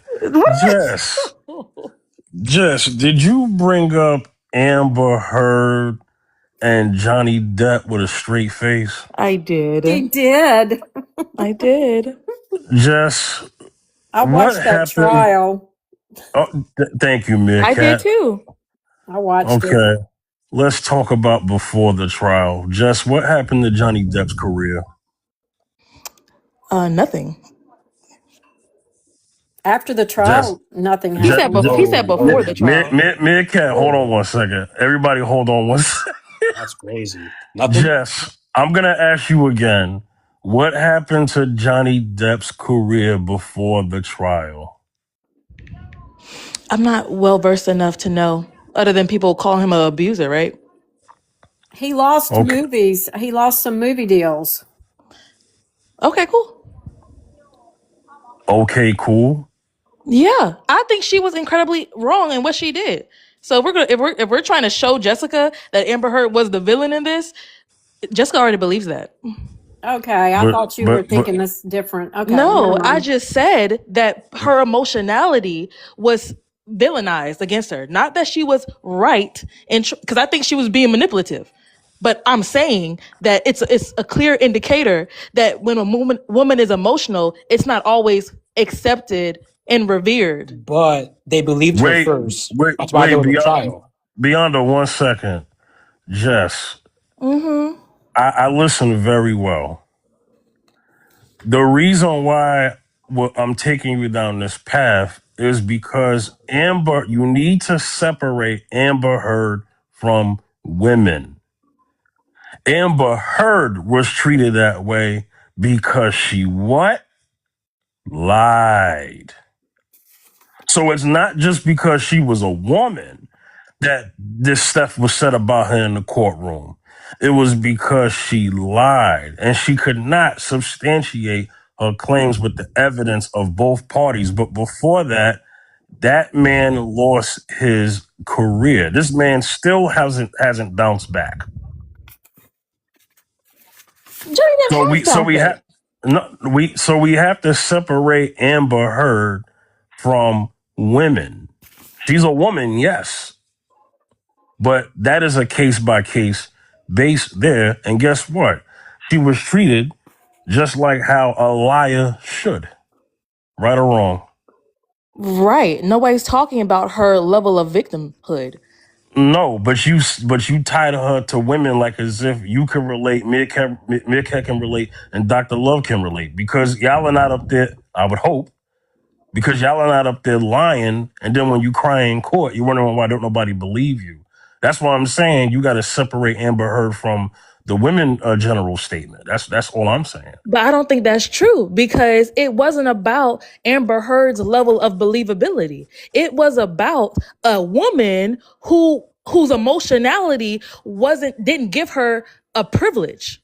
That's the only reason I brought that up, is because people still call her out on her BS, even though she tried to play the victim card, which women do. They try to use the damsel in distress trope that we see a lot. Like, we could bring up anything, right? The woman uses the damsel in distress to try to get people on her side to make the man look bad. And what I'm saying is, I brought the Amber Heard thing up to show that what Beyonder said, which again, I felt it was very general, that like women's emotions are accepted generally. And I just brought up an example of how people, when a woman tried to take advantage of that pathology, of that damsel in distress pathology that we have, they didn't allow her to do that, is what I'm saying. No, but it happened prior to the trial because she got to speak first, and because she got to throw out the accusations first, without the trial even happening, all of his career got thrown out the window. And he's not the only example. Do you have time for me to mention more? Well, we're not talking about women lying on men though. Well, wait a minute. That's a long history. Well, I'm glad you said that, because Beyonder his point is still valid. Beyonder doesn't believe in absolutes. He's not saying all, he's saying most. And what he is saying is that, in a lot of times, a woman's emotionality, if that's even a word, that's a word, right? Emotionality. I think so. Yeah. A woman's emotionality has been used as a tool, as a vehicle to weaponize against men in situations before the man is even proven innocent or guilty. His point still stands because of what happened to Johnny Depp's career prior to the trial. It took nobody believed Johnny and Beyonder. Well, This people believe happened for Johnny. what? Most people didn't. The people who pay him didn't believe him. Beyonder. How many Yeah, years Disney was that? literally 3 years? 4, I think. Yeah, Disney literally cut him off. Yeah. Thank you. They cut him off because they believed her first, because of how it looked. That's the problem. Exactly. They don't want the appearance of impropriety. Like, and that's happening to men. That's happening to women. It's happening to everybody. Like, there's people who are losing their contracts now because of a tax evasion scandal. And again, he's a man. And before the trial even concludes, they are ripping him from his brand deals. So the idea that Disney made a business decision because they didn't care what was true or not, they just cared about the appearance and people's talk on social media, has nothing to do with what I'm saying about women being quote unquote believed. Beyonder. Am I bugging? No, and also I kind of want to explain why I speak in generalities. It's kind of like, this is a good analogy, right? So, Fifth, you're from New York, right? Yes, Staten Island. Mm-hmm. Go ahead. I'm from Connecticut. I'm a grown man. You're a grown man, right? If I go out this door and I find a guy, a grown man, my age, and I slap the mess out of him, is it possible that he won't do anything? Is it possible he won't do anything? It's possible, but I can guarantee you, if I smack 100 men, just because, I bet you the majority of them are going to retaliate and hit me back. That's what speaking in generals mean. I don't speak in absolutes. There's always going to be the exception to the rule, but you can deduce from your surroundings, what you see, what you hear, your people in your life, and you can just deduce. I kind of want to say, if it's from like a common sense standpoint, that you can say a lot of things in generalities, because that's how like the majority of the world kind of works. You know what I mean? Like, there are behaviors that men display, behaviors that women display, and yes, there's going to be a lot of people that are different in how they behave, sure, but a lot of people are similar in a lot of ways, and that's just like the general thing. So when I'm saying that women's emotions are, kind of like, they can be vulnerable, that's generally true.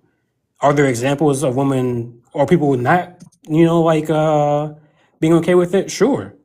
I mean, the Mormon wife, she's just now receiving backlash for it. She didn't receive much 3 years ago. You know what I mean? But like, that's kind of like true,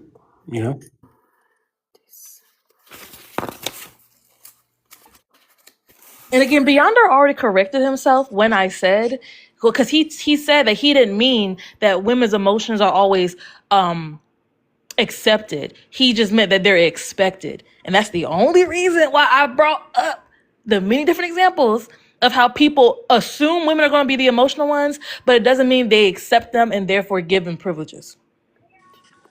But we all agree Yeah, on it. but Jess, It's kind of a you you privilege, kind of. you're talking about in the court, and then I'm gonna get the Angel. Shout outs to Angel. You're talking about in the trial. I'm talking about what happens before the trial, and then Beyonce gave an example of the Bachelorette lady. Beyonce, how long ago did that incident happen with the abuse, sir? That was 3 years ago, but the video resurfaced. And because it did, ABC finally said, you know what, we're going to cancel her Bachelorette season, but they knew about it prior. They People didn't know care. that. Okay, They do Beyonce, know stay. that, though. No, Beyonce, stay right there. Stay right there. Thank you, sir. 3 years later, right? They canceled her. We just talked about how Johnny Depp was canceled. He didn't get a chance to have 3-4 years of Sweeney Todd and Pirates of the Caribbean before he got canceled when Amber Heard said what she said, right?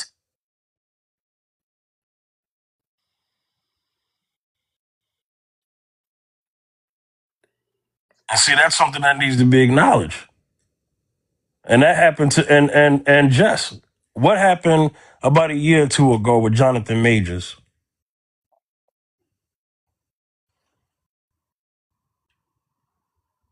Are you saying when he lost his brain deals and stuff like that?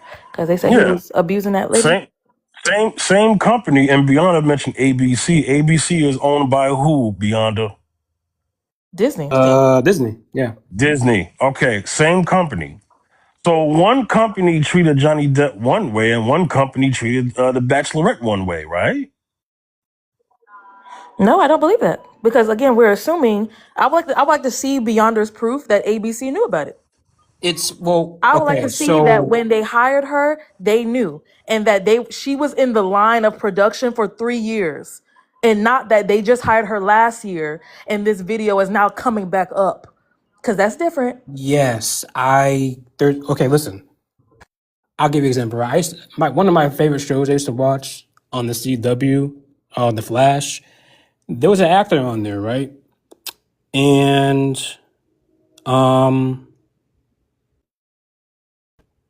he got fired because of some racist like tweets or whatever, something like that. I don't remember what it was. And what I'm trying to say is that like they knew about what she did because it was so big that there's no way they didn't know. Like ABC is like they have all the connections, so they know about the Mormon wives are already like their lives are already out there. So whatever they do, people are going to know about it. So they knew about it. It's like, oh yeah, well we're gonna ignore it because whatever. But then people were complaining about it recently because of that video that came up a couple days ago or last week, and so they say, you know what, fans are not liking it. We're going to pull the plug on this project, even though we were going to go with it. That's what they do. They're very, very messy, and they will pick and choose who they're going to push and put over others. That's just a fact. Okay, I gotta. God, I have more. Just, you know what? I love me some Jess, but Jess gets me activated. Uh, You love thank, it. You love it. thank, I do. I look forward to you on Thursdays. That's when you usually come on here. Angel, how you doing, Angel? Angel, Angel, you there?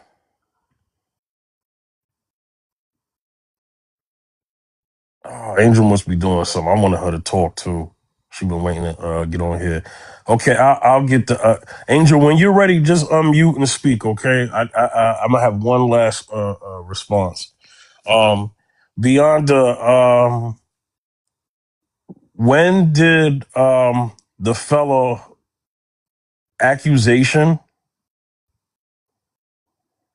start with the Bachelorette? How many years ago did that start? Because I need to go from To help or not necessarily to help my example, but to complete the example, we have Amber Heard's accusation, Yep. and when that started, and when Johnny Depp's career was affected, and then we need to correlate that to the man's accusation who got into the encounter with the Bachelorette and that kid. How long ago was his accusation? Well, yeah, the incident itself happened 3 years ago. The whole canceling of her happened literally last week. So he had video of he was recording the woman beating him up, and she was convicted of that too. I think she served. I don't know how much time she served. I don't even remember like the intricacies of the whole, court case, but she was convicted of that. I know that for a fact. But like nothing happened to her in terms of like social. Like people still, like followed her and whatnot. And I mean, they literally going to do a show about her recently. So yeah, with Amber Heard though, they believed her initially and wrote off Johnny Depp like immediately to the point where they canceled him doing the next Pirates of the Caribbean movie. And he had to, that was the byproduct of that was him clearing his name and going to court. And obviously, he was able to prove that Amber Heard was lying, and he won the court case, which is rare. That's a rare thing to do, to not only clear your name but also like do it on TV where everyone knows your name. That's rare. So yeah. Right. Okay. It sounds like I'm in the comments. Angel, you back?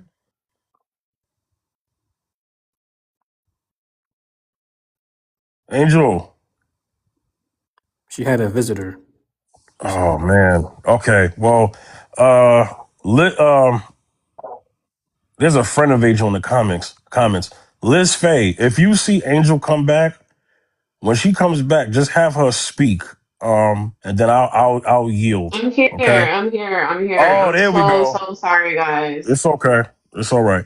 Angel, I don't know how long you've been in the chat before we started talking, but Just like a couple that's okay. minutes, 2, 3 minutes. That's okay. This show is not about Amber Heard and Johnny Depp, but just brought it up. But we're gonna go back to the prompt, okay? Do men and women feel safe being vulnerable with each other? You have the floor, Angel. No.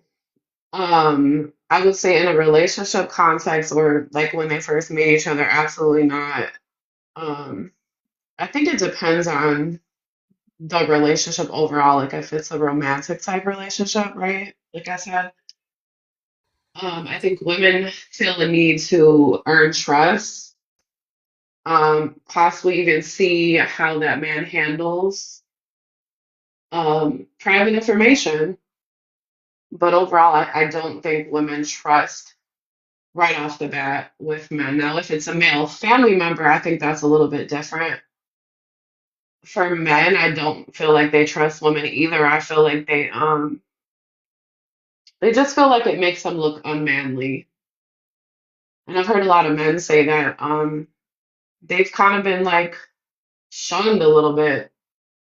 Like some women have actually left them for like crying or telling stories about, things in their past. They just don't really respect them anymore after that. So I think on both sides, there's no vulnerability to a certain degree. And I also, in fact, I think you remember, I had found 2 verses in the Bible. One of them I was really shocked at. I think it was Micah 5:7. It says Yeah, something read the like, Michael one. You sent that to me. Go ahead. oh my gosh, that was so good. I don't have it exactly in front of me, so I'm going to try to do it off memory. It said, do not open the gates of your mouth to the woman in your arms. So when I saw that verse, I was like, whoa, this might be where this comes from, because this is ancient, right? This is old. Just basically telling men, don't trust your lover, your wife, the woman in your arms, right? The one you care about. Like, just don't share things with her like that.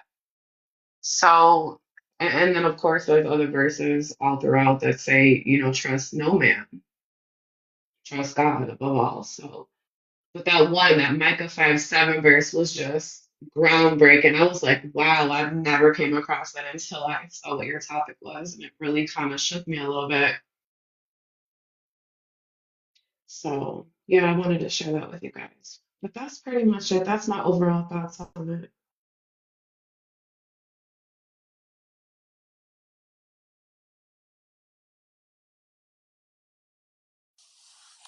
Yeah. I'm gonna go ahead and find that. But yeah, yeah, it's Micah 7:5, I think. Let me go to Micah 7:5. Is it 7-5 or 5-7? I think it's 5-7. Yeah, Micah 7. So y'all can hear me?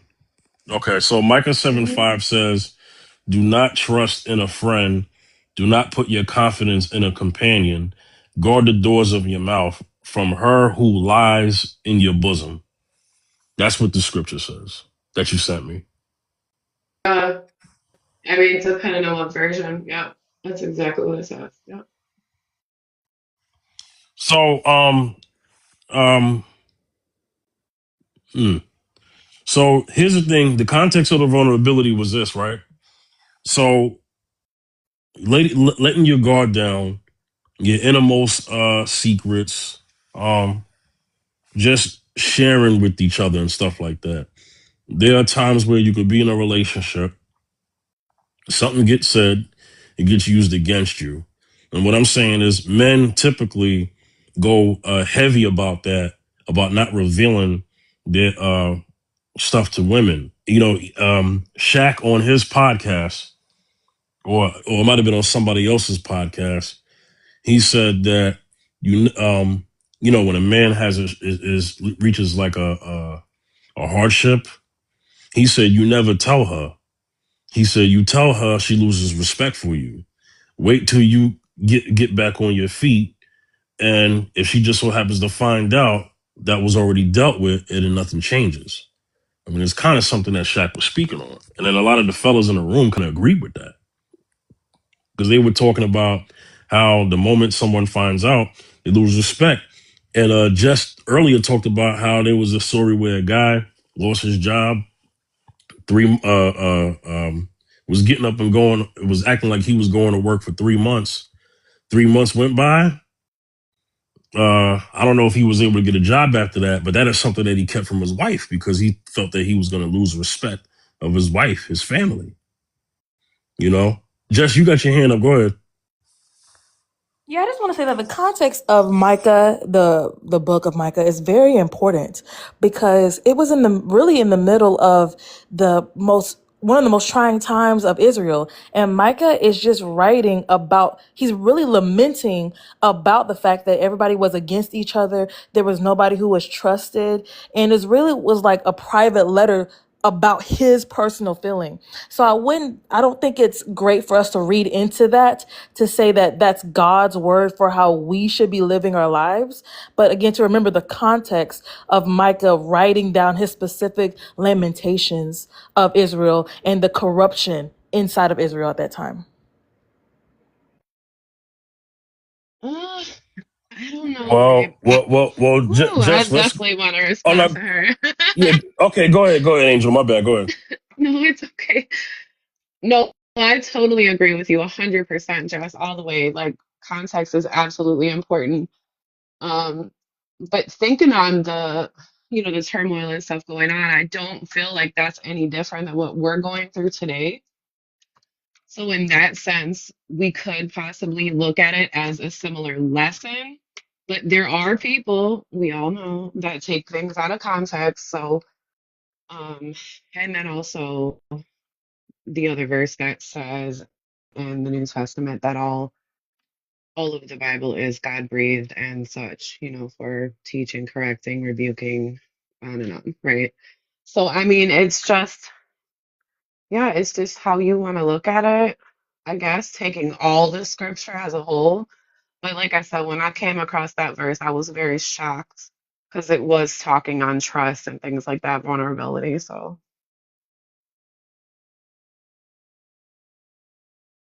And we have to remember that there are opinions in the Bible. Even Paul said, "This is from I, not the Lord."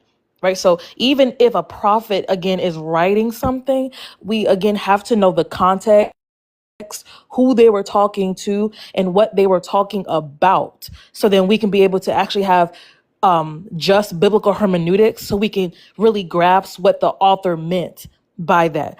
I think sometimes we'll read a verse and what we are individually going through, we will then impart onto the author when really what we should be doing is asking ourselves, what was the author's original intent? Why does this verse even exist? Again, as a cumulative body inside of the work, because obviously it's all comprehensive. So I just want people to be aware of that. Sometimes we'll cherry pick verses, give it a meaning, and then people will say, oh, now the Bible contradicts itself because right here it says this and over here it says that. When really the Bible's supposed to be read as in its totality. And we have to remember the author's point of view because it'll be different. People will see things very differently. Mark, John all saw the resurrection, and they described it very differently. All saw different people talking to Jesus and described this young merchant man very differently. But it was the same man. Well, I totally agree. Like, Fifth, this is why we have so many different denominations in this space, right? Because of what she just said. I believe just like you do, Jess. Like, when I look at it, I'm just like, what did Jesus say? Because some of it, you brought up Paul, he absolutely says that these are my words, not from God, not from Jesus. These are my specific teachings. I read that verse before. And what the problem is when we're dealing with the general public, right? Even the church fathers, we're debating with each other back and forth. We gotta make that clear what you just said to everybody, and not everybody's gonna listen, unfortunately. well, real quick. So, if somebody wants to know the full context of anything scripturally, is they have to read before and also read after. So, let's just make sure that when we talk about context, that we tell people actually how to get context, because there are people who are unbelievers who are going to listen to this stream, and that needs to be clear to them. I always tell people to read the Bible for yourself. Don't just listen to me. Exactly. All right. Do you think that that's where it came from, though, Seth? Do you think that possibly that could be where the mistrust like originates from, though? Where what the trust Just and just men being more comfortable to open up to their male friends versus a woman or their wife or whoever. Do you think that might be where it came from? that's our therapy. KJ, I got you in 1 second. Actually, I'm Wait, gonna where have what KJ came from? respond to that. Wait, where Yeah, what that's came from for context? Because I just got up here. By the way, uh, easy peasy job interview. Got it. Took 5 minutes. that's what's up. Congratulations. Oh, yup. We on that. That's what's up. Yeah, so like Angel, to answer your question, as far as men confiding with other men in their brotherhood before confiding with their women. So it's not that a man won't tell his woman, but he may need to sit with it before he tells his woman. You understand? There's a such thing as talking too soon, revealing too soon. So it may be in situations where he may need to go to his word. I'm sorry, go to his brothers and talk with them before he gets to his lady, because the fellas may say, you know what, yeah, you might want to hold on to that, or the wise counsel that he's getting may say, okay, you could tell her, but why don't you get something resolved before we get to that? You know what I'm saying? And so, but it all depends on the woman he got, obviously. You know, I gotta mute you, KJ. You got mad background noise. All right, so it's all about the woman he got. If he got the right woman and he wants to share it with her, he can share it with her. You know what I'm saying? If the man don't have the right woman, that's his fault. Accountability got to come into play. You got the wrong woman that you can't talk to. Why you with her? So I got to put that on the man. The onus is on the man on that one. You know what I'm saying? I love Um, that. because we got to keep it real. We got to call it like a TI is. You know what I'm saying? We're not about to be going around and saying, yeah, but I can't tell my woman. What kind of woman you got where you can't tell her? You know what I mean? So we, you know, a lot of men out here do pick wrong too. Talk about the women, but a lot of men out here pick wrong too. You know what I'm saying? Hopefully, I answered that well. Then I'm gonna let KJ answer that. So, what's the context of the question again? Angel, ask the question again in the context, okay, Angel?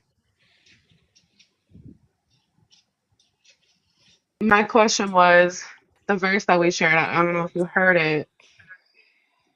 I had asked, do you think this is where the mistrust between men and women overall is, and the fact that they are more comfortable or more quickly, they act more quickly to talk with their boys versus their girl or their wife overall? As far as what verse are we talking about?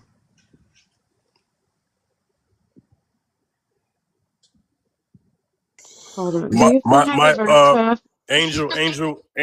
That may not even be necessary to bring up again. We'll just stick with the context because I don't want a rabbit hole conversation on the Bible right now. Okay, Fair enough. I don't mind it, but it gets rabbit hole at times. Fair enough. I'll put it for you in the chat. Let me help with the context. I'm talking about when a man has a tragedy or a loss in his life, because Jess mentioned this. You know, she talked about a guy who lost his job. 3 months didn't have a job. His wife didn't know, but he played the role of getting dressed and going up to work every day. Waited till she went to work, and then he went back home. Hopefully, he was looking for a job. But the point is, once he got back on his feet, his wife either knew or didn't know that he lost his job. But the whole point is that he still made sure that he was keeping what he had going. You know what I'm saying? So he kind of kept that from his wife. Hopefully, I explained that right, Jess. I forgot because we done talked. Yeah, no, he didn't look for a job, and she was the primary breadwinner. So I think she just didn't notice when he was just using his savings versus having actual income coming in. And this was only told to her in therapy. It wasn't like she found it out or he came clean, or whatever. The therapist created the environment where she was like, "What's something you haven't shared with each other?" She mentioned something, and he mentioned this.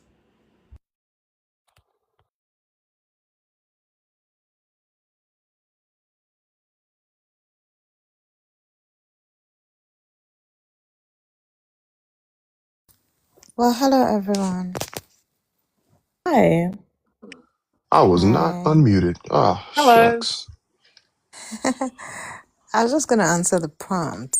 Wait, who are you? Who are you? Before we get into it, only because I see your name. I know I let you up, but what is your name? Because we do have rules here before you start talking. Okay, what's your name?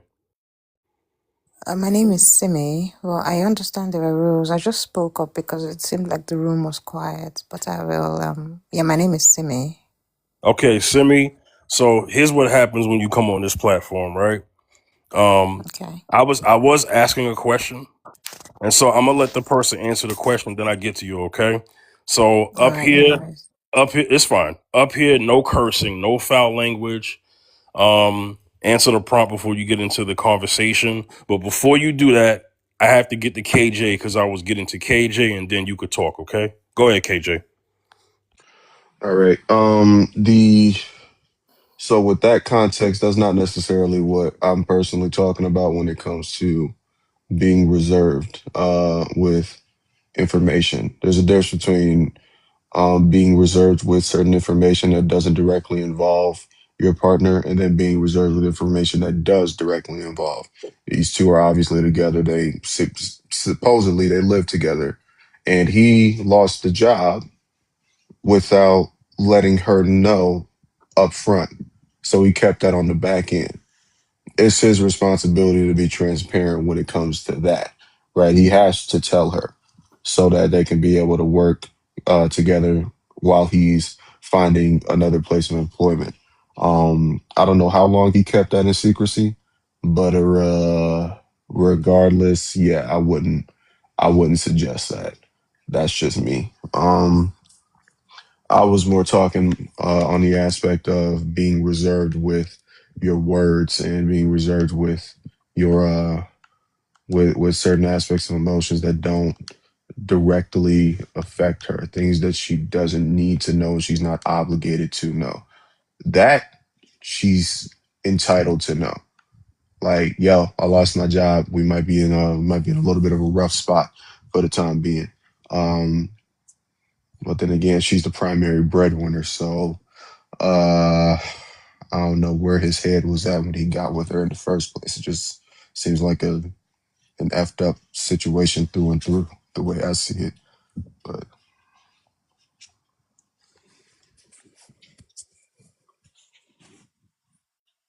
hopefully that made sense. Fifth. Hey, I'm here. Hey, Beyonda, real quick. You there? Yeah, I'm still here. Can you delegate for me real quick? I gotta unmute it for a minute. I gotta leave the house, okay? Yeah, I got you. All right, get the Simi. All right. I think Jess spoke up. Is that Jess? Yeah, I just wanted to make sure that Simi was able to go because KJ finished and nobody said Yeah. anything. All right, we'll let Simi in. Okay, thanks, guys. Well, from the prompt, my answer is no. I don't think that men or women feel safe being vulnerable because obviously, if he felt safe being vulnerable, he would have shared that. But also, I think the concept of feeling safe enough to be vulnerable around someone also depends on how you feel. Like, if I got in a situation that I am confident I can get out of, sharing that wouldn't really affect me, except if I was afraid of how your perception of me would be affected by that information. So I think it's really more about, well, for me, I think it's kind of more about the fact that people don't feel comfortable sharing some information unless they're certain they can get out of it.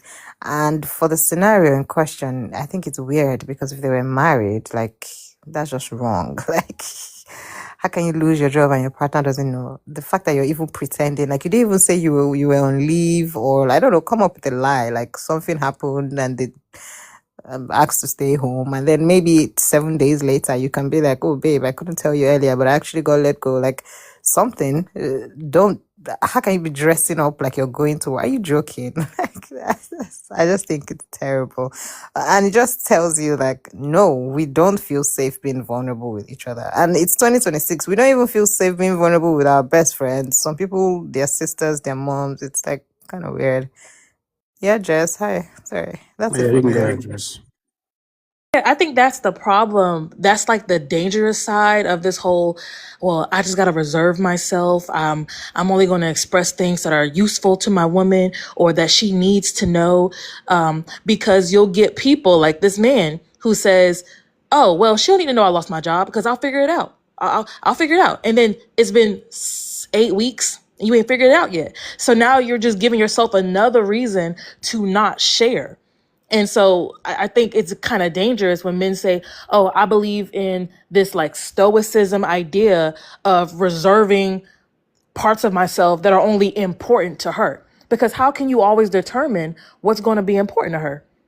If it's always through your filter of gotta be masculine, gotta know everything, gotta have all my ducks in a row, gotta be the one who's provided, protected, you're not going to see it from her perspective regardless. So you're going to miss a lot of the important things that are really important to her because you're trying to restrain yourself. So I think just being open and vulnerable with everything, which again is different than being unregulated, right? But not sharing because you don't think it's useful to her is language I've heard a lot from men. And it again contributes to the conflict that they see in their relationships. And they wonder why they feel misunderstood. Right. I did have a question to kind of like move the conversation forward. So I've heard within like the past like 5 years, people will say that, you know, they like to protect their peace, whatever that means. So in y'all's experience, or from what you guys can say, I guess, are people, quote unquote, protecting their peace by not being vulnerable, or are they just avoiding real connection?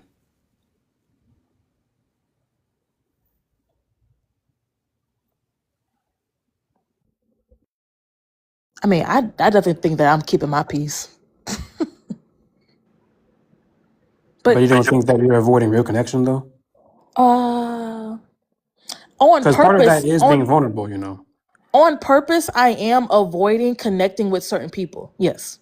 On purpose. I don't need to connect with everybody. No, I get that, but what if you know, the right guy shows up and then like you're so used to this habit of not connecting that you just miss the mark of not finding the person you want to be with, you know? Well, I feel like I would Like how never do miss you the mark because I know exactly what I'm supposed to be going after, what I'm supposed to be attaching myself to. right. So I'm like very acutely aware. And also I know I'm gonna be able to steward over the right man because I'm everything that I'm the list that I'm asking him to be. You see what I'm saying? So I'm Mhm. intimately aware of how these things work in real life. So when I don't see it, I'm not negotiating with you about anything, right? It's either there or it's not there. And I think I'm able to unplug from people. Some may call that a bad thing and I'm able to unplug from people, but I think it's good because I know how Right. deeply I can love. So the fact that I can unplug is to me a godsend. Yeah. Okay. What about anyone else want to respond to that question I had or no? I mean, for me, I think that I think that reserving is an example of emotional intelligence, and the misconception of stoicism that a lot of women tend to have is that they're basically equated with just being this robotic, unemotional figure, which nobody is that, right? Um, Nonchalance is not the equivalent of stoicism. It's Hey, not even baby. synonymous with it. It's not even on the same threshold, right? Uh, not refusing to show emotions, right? Showing emotions when it's necessary and when it's needed, right? I'm not doing it just because you want me to. That's not a good enough Are you reason making a for drink? me to display any variant You want of me to heat up emotion, that whether pepper? I'm talking about a friend, a mother, father, even a girlfriend or a wife, right? Like these Mhm. things, it would need to matter, you know. I say this all the time. Why somebody's asking me something silly, something that seems silly innately, like, hey, what did you you know they ask me a certain question, I ask them, why are you asking? And they say, oh, just curious. Well, kiss my ASS. I'm not answering that question. Stop being curious. Silly. Mhm. Like that's stupid. It means you're just being nosy, right? And that can apply to anybody, even in relationship, right? um you know there are certain things that are relevant to the relationship that I would have to and have no problem being open about. But things regarding uh, certain aspects of me when it comes to a past metric shouldn't necessarily be necessary and shouldn't even be treated with that level of urgency, because it's not that it's coming from a level of that I have something to hide. It's coming from the level of you have no use for this information fundamentally, and you're asking these questions to satisfy your own desires, right? That has nothing to do with me and has everything to do with your own selfish reasons, which I refuse to contribute to. Plain and Right. simple. One of the That's things I haven't very heard. Can yeah, One. I that's go? very Oh, okay. Yes. Go ahead, Simi. It's fine. Yeah, I think that people are protecting their peace if they refuse to be vulnerable. But also, I think that vulnerability is overflogged as a requirement for connection. Like, I feel like we can make a connection, and I really don't need to know your deepest, darkest secret or what your greatest fear is or whatever makes you vulnerable. Like, yeah, I can meet you, we can like each other, we can go for coffee, and as we get to know each other more, maybe at some point, like naturally, the relationship, like the vulnerability comes naturally because if we maintain connection, God forbid the day I lose my job, I might text you and say, hey, you know that thing that happened I told you about last week? Look what happened.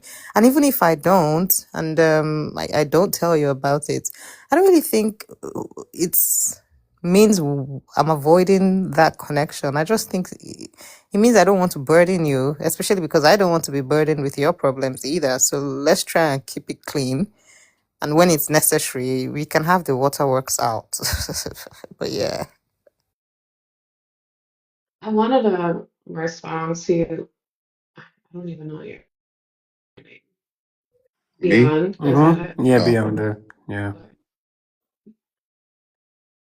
I You can go think ahead. KJ kind of touched on it a little bit though. You kind of beat me to it, KJ.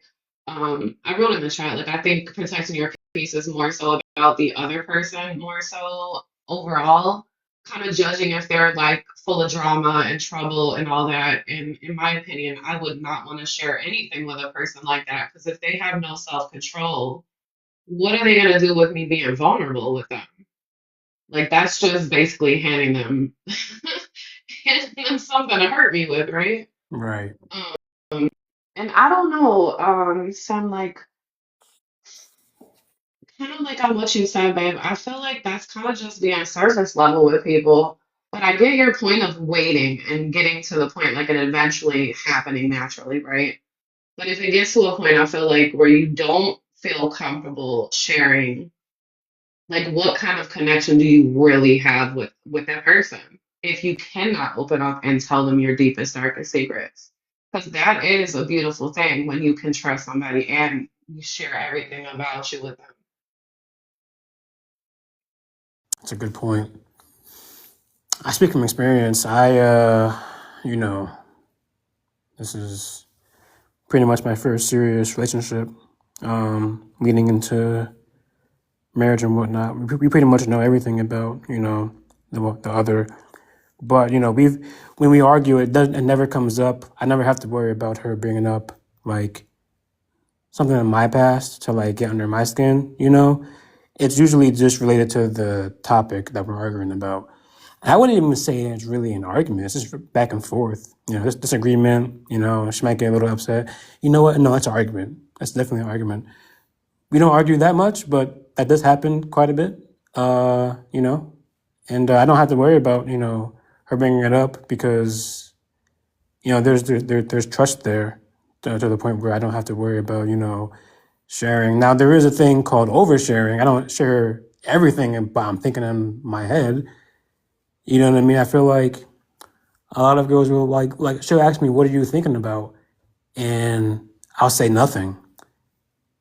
And a lot of times that's usually the case, you know. But other times I'm thinking about things that I don't feel like sharing, and she'll want me to share those things, but those things really aren't that important for me to share, so I just don't really talk about it. You know what I mean?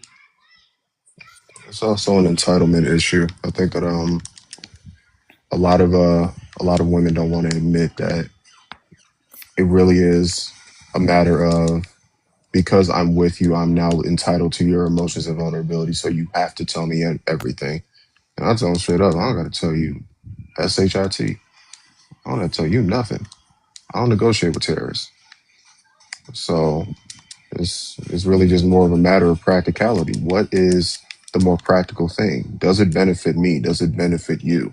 What purpose does it serve? If you can't answer those simple questions quickly and accessibly, then there's nothing to say. I don't have to do anything, right? And that's the unfortunate reality, right? Like, listen, ideally, I should want to be emotionally vulnerable with you, right? But let's look at basic risk assessment. Does it actually benefit me, and does it actually benefit you, right? No, Nine times out of ten, the answer is no. Times out of ten, the answer is going to be no. It doesn't benefit me or you. I agree with that, and I'll let Jess respond after I say this. I agree with that because a lot of times when I have a problem, I need a solution to that problem. I don't really go to her because, like, I know what she's good at and what I'm good at, and if I need help in one thing that she can help with, sure, I'll go to her and say, "Hey, I need help with this, blah blah blah." But a lot of things that I deal with can't be solved by her. So if it's bothering me, I don't speak on it. I go to like my brother-in-law or something or my friends. Because they have gone through similar situations where I can turn to them for the solution. And later on, I might, you know, share the details of that situation. But as it stands, I'm not talking about X, Y, Z right now. I'll talk to you about that later, whenever it's over and done with. If it's not affecting you and me, if it's only affecting me and it can be done on my end and I can, you know, take care of it, then I'm not gonna like bring you into it, you know. But if it's something that affects both of us and maybe like something in our relationship, then I'll bring it up because it's, about both of us, not just me, Okay, you know? Beyonder, can I ask you a question? Yeah. Are you that good at hiding if something is bothering you? Because I can tell when something is bothering Michael, and I'll ask him, is something going on or something like that? And he'll say nothing, but then I'll ask him again and he will tell me. And if it's something I feel like I can help him with, I will, or he'll listen to see what I have to say. But do you not trust her to tell you No, I definitely do trust her. It's just that, if I'm heated, right? yeah, And I'll just share why. So I have a speech impediment, right? And you don't so if sound like it. well, I appreciate that. If I am angry or anxious or nervous or anything like that, my brain is too fast for my mouth, so I can't really say what I want to say. You know what I mean? Right. So if I'm angry about something, I'm not really willing to talk about it then because not only am I angry about X, Y, Z, but I can't talk. Right. So I'll just say nothing Right. because it's the easiest thing to say without stuttering or being coherent in what I'm saying. Now she doesn't like that because she doesn't have like the best level of patience. She's gotten better. We've been together for 5 years. She's Yeah, it gotten takes better at time. that. But she wants to know now. I'm like, yeah, I'm gonna tell you when I'm ready to talk and when I can articulate my thoughts better and talk more clearly, then I'll tell you. But Yeah. I won't really go now. Now my sisters can dissect what I'm talking about because they've been around me my entire life.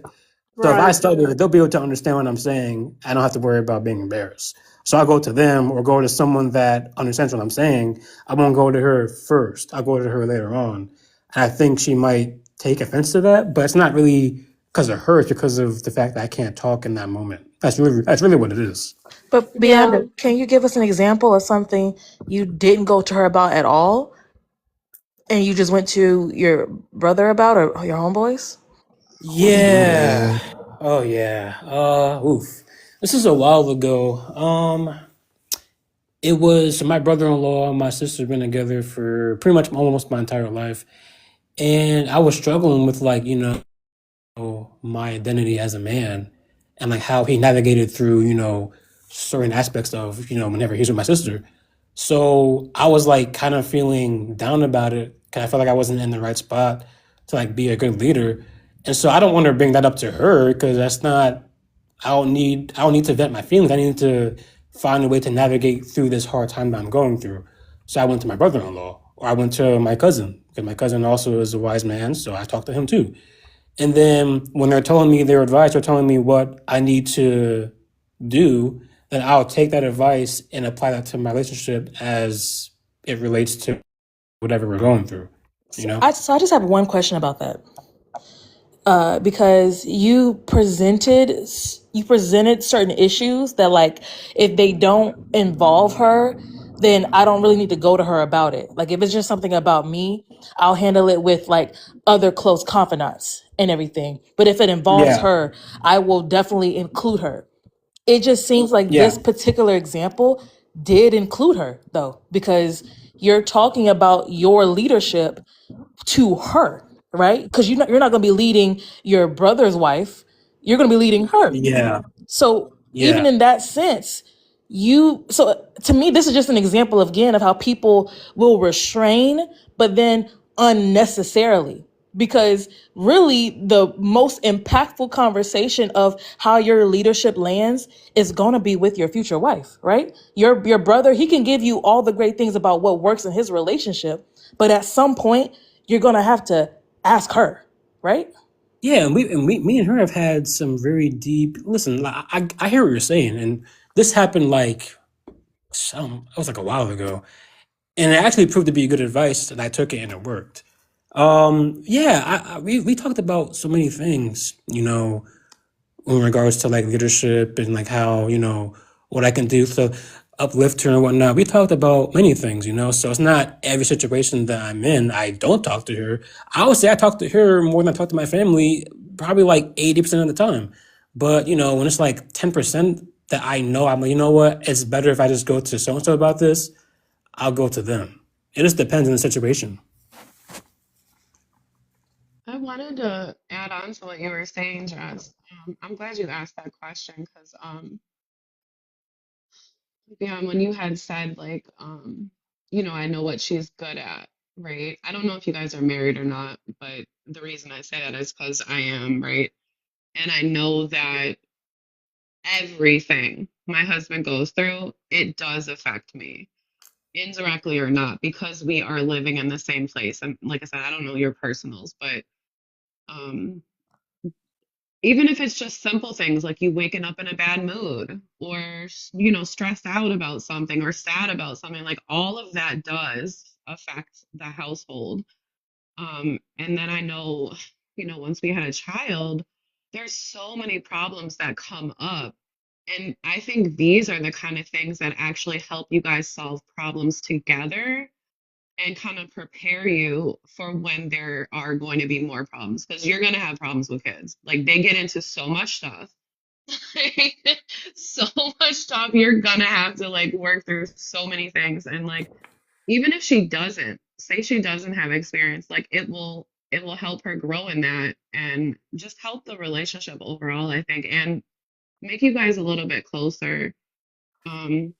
I know me as a wife, I would be hurt even if you feel like, okay, my sister, my friend, my uncle, my whomever, is more experienced, I would prefer you to talk to me first and foremost. And then, of course, yeah, go ahead and talk to them. But I would prefer the conversation to at least be had, even if it's just a simple minute or two, just so I know what's going on. Like, give me the heads up. And then you So, won't be carrying that energy around the house. You know what I'm saying? Like it won't be on your mind because you'll have already spoken about it and resolved it to a point, right? so don't take what I'm saying as direct and personal, but I disagree vehemently. Um, Preference, you can. It's okay to prefer that he talk to you, but the end choice is his, right? And I think this is the part where we, as a people, need to understand that there are certain things that we're not going to have our way. Not everything's going to go our way, right? Some people are going to go with the more practical option. And I don't know about beyond, but if I was him, right, and I know that if there's a certain layer of advice for a specific thing that I'm looking for, and I know that there's somebody who's well experienced in that particular aspect, I'm going directly to them. Once again, you're not entitled to know every single thing that goes on, but whether it's outside of the house or, wherever. It is my personal life. People still have their personal lives even in a marriage, right? So if I have a issue that quite literally has nothing to do with you, right? Then that's not my obligation to be able to tell you just because you're there.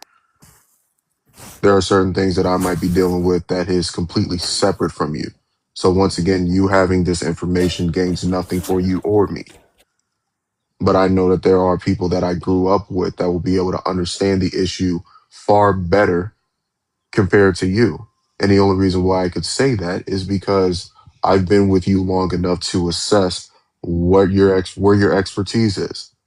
Okay, if I have this issue, I can go to my wife about it. If I have that issue, I can go to my uncle or my sister or my father or my mom, whoever, my friend, it doesn't matter who, right? That's what having a well vetted uh, community of people and options, that's what it does for you, right? You be able to pour into them and they can be able to reciprocate that back to you. So it's just basic things like that. Um, I don't know. It's a general concept of oversharing, right? That really rubs me the wrong way. I don't like to do it. I don't like to go out of my way to just pour out every single aspect of my personal life into everybody, even if it was somebody that I'm intimate with, because it's unnecessary. But KJ, can I ask you a question? Of course, Jess. You before we even got on this topic for real, I think you mentioned that you said you don't negotiate with terrorists. Yes. I thought the same thing. I said, is he dating someone Heard he him views say as a that too. terrorist? I mean, I'm just like, So what? I mean, yeah, I wanted to the ask, girl I'm talking to, I don't view her as a terrorist. No, I'm simply saying that the mere entitlement, right? Like you need to tell me this, or I'm going to, do that, or blah blah blah blah blah. I mean, like, go ahead and do it. but not even her POV. I really want to talk about your POV with Okay, this particular girl that you're talking to, dating, right?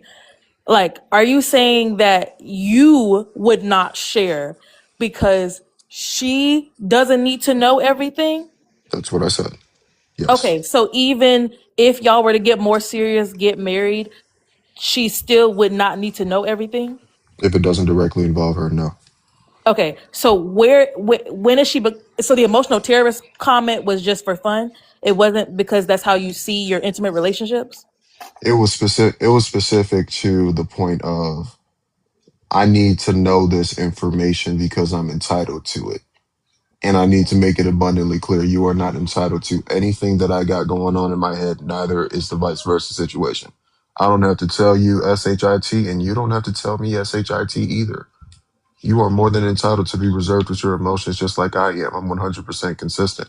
But if it gets to the point where you're trying to turn this into a matter of trust when it was never about that to begin with, because let's be 100% honest. If you really think I didn't trust you, would you be in my house? Genuine question. You would not be in my house if I Sometimes, trusted you. You would not even be on my phone if I didn't trust you. That's the truth of the matter. I don't know about other dudes, but that's not how I roll. I'm from the hood. I don't even play that. but how would she So know that? so How would she genuinely know that if because she I heard made that clear the day of exclusivity. I made that abundantly clear. that I trust you? You just said it. Yeah. I trust you. You're in my house. This is what my requirements are. This is what my boundaries are. These are my parameters. If you cannot respect that, let me know now so I can leave and don't waste my time. Plain and simple. But Blunt, straight to the point. that's what I'm saying. I feel like people can say one thing, but then how they experience you can be very different. Not you specifically, like how they experience their partner can be very different. So their partner is saying, "Oh yeah, I've forgiven you. Oh yeah, we're good. That's water under the bridge now." But then in the lifestyle, they still act like they mistrust their partner or that they distrust their partner. So I'm Yeah, just wondering, that's a lack of emotional intelligence and regulation. That's not me. yeah, but That ship sailed. how would she ever know that you truly trust her if there because I is have no because I have the actions behavior? to because I have the actions to back it up. And if she needs to know, okay, why are you reserved on this aspect? Why are you reserved on that aspect? Okay, I'll answer the question. This is why I'm very slow to speak on my vulnerabilities on this matter or that matter, right?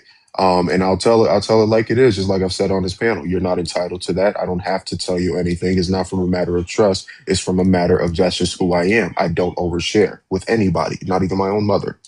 So if that's going to be a deal breaker for you, you are more than welcome to dip. I'm not withholding you here. This was an Okay, cool. agreement. I don't know, KJ. I don't know. There's just a lot with that scenario. I'm trying to keep it in general, right? Um, like I heard you say, there's a lot of people that are just not going to get what they want, but I view marriage a lot deeper than just people out there. I mean, you're giving your life to another person and possibly starting a family with them. So that's the strongest bond that you can have in this lifetime. So I don't take that lightly. Right. And I But feel like on a little bit, it sounds like emotional unavailability. Um, like and I can even see though how they you're could be calling it conflated an with that. yeah, like even though you're calling it intelligence, I do see part of what you're saying, but I also see it as kind of like closing off a little bit, which I know a lot of us have had to do over our lifetime for whatever reason. So, with that being said, I do want to tell you guys, just share like a really, really short story. Um, in my marriage, I know we were talking about vulnerability, right? And my husband had told me a story that he had actually caught two of his older lady family members talking behind his back. He was very, very young, like just, saying not too nice things about him. And that actually was the root of the reason why he didn't feel comfortable opening up in the very beginning. I guess he felt like he would be a burden. He didn't want to be heard and talked about. And like when we actually discussed this, it helps him open up a little bit more. So I don't know. Maybe if we're feeling like this, maybe there is something else there that we can explore. I don't know, but you got to do it in your own time. Nobody can force you to do it. Right. Pamela, are you there? I am. Hi, everyone. Hello, Um, hello. I'm Um, Pamela. I've I don't know just if you joined. I don't know if Yes, you're new sir. here, but couple of rules: no cursing and no foul language, and then respect the other members here. Mhm. Whenever you're ready, you can answer the question: do men and women feel safe being vulnerable with each other? I think that right now in society, no. And I feel especially perhaps in the older generations. I'm 38 years old and I've had some good relationships and some really bad relationships, which make for me personally trusting a man a lot harder. But I think a lot of people are carrying a lot of trauma, generational trauma, personal trauma, and it's making conversing with the opposite sex a lot more difficult in today's day and age. And I think also being more exposed to social media, a lot of people have been impacted by it the wrong way. So I think in today's age, people view others as replaceable and therefore perhaps aren't able to invest in understanding and building a safe space and being vulnerable with each other, because I feel people feel like, coming across people are replaceable. I also think that people perhaps aren't doing the work within themselves to understand why they don't want to be vulnerable. Personally, for me as a woman speaking, I feel like men, based on my experience, and this isn't for, a perspective for everyone, I feel like they hold on to brotherhood, especially the men in the Black community.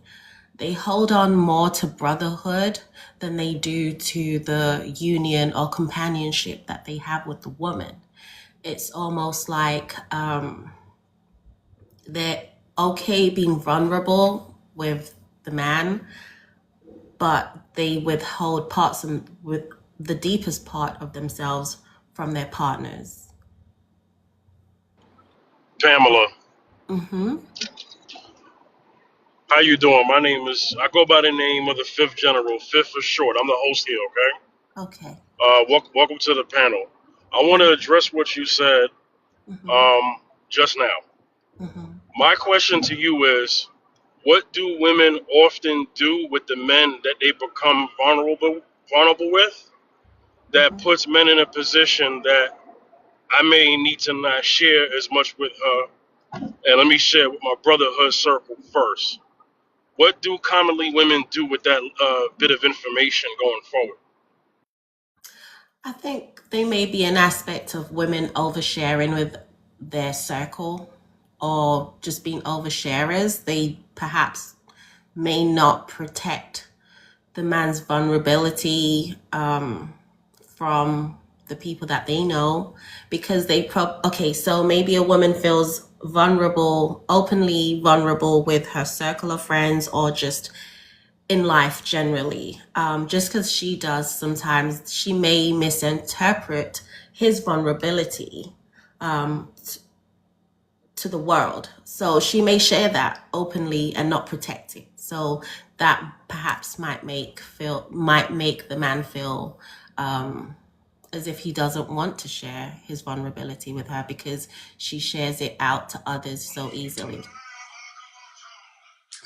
Can I address something that she said with the brotherhood aspect as well?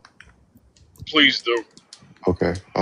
There's a reason why men are more gravitated towards the brotherhood than they are intimate connection with their female counterparts. One thing that needs to be understood as a fact is that men have monopoly on violence. And that with that monopoly on violence is fundamentally understood, we also understand that there is an innate respect that we have for one another initially, right? So the probability of a man using a vulnerability of another man against him without their possibility of being violence occurring, which is not a man's first instinct to go towards, right? Then that understanding is mutual. It's almost automatic, right? In a sense, because especially within black men in the community, we have that automatic pretense, so we don't really have to worry about it too much as compared to the other way around. As far as as far as as far as in any other aspect, right? We have a we have a need for there to be a better understanding for one another as men that is actually more important than, in my opinion, than the understanding of women, because I think that when women generally have made their positions very clear. They want to be pretty much to the equivalent of men, not even just on a legal metric, but on philosophical, moral, every other metric as well, right? But that societal imbalance kind of has men and women butt heads, and it kind of results in a disconnect.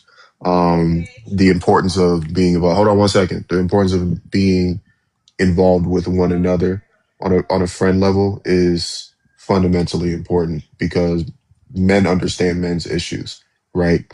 Women have attempted to understand men's issues, and in my personal opinion, has failed miserably over the past 30 years in that attempt. And men have noticed it. I know that I've noticed it.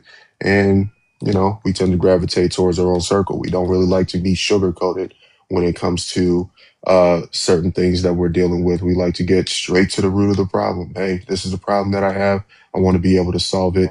Just give it to me straightforward. We don't want the coddling. We don't want the, oh, baby, it'll be okay. We want solutions, right? And it's more likely that for that to happen when we're speaking to our male counterparts as opposed to the vice versa, if any of that makes sense. I totally agree with what you just said. Matter of fact, to even give you an example of what he's talking about in regards to women not knowing what men go through. There was a lady, I don't know her name, but she decided to be kind of like be a man for a little bit. Man.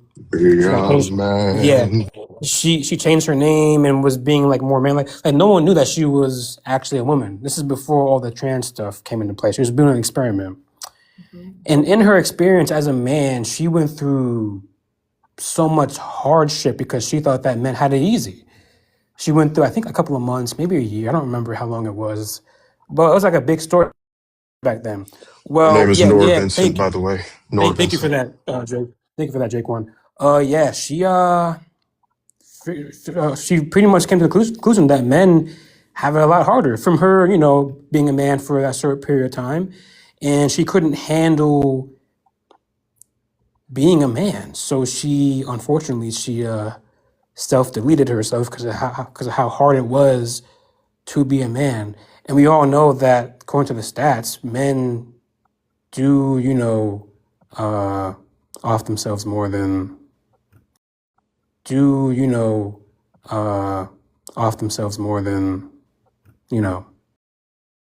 the comment, do women not know men are violent? No, because modern day conveniences have it to where, the male experience isn't even like, it's not valid, like no one really cares. So women do forget that men can cause such a wreak of havoc if we wanted to. That's just kind of like how it is, Yonder, you really believe women don't know men are violent? They either don't know or don't respect.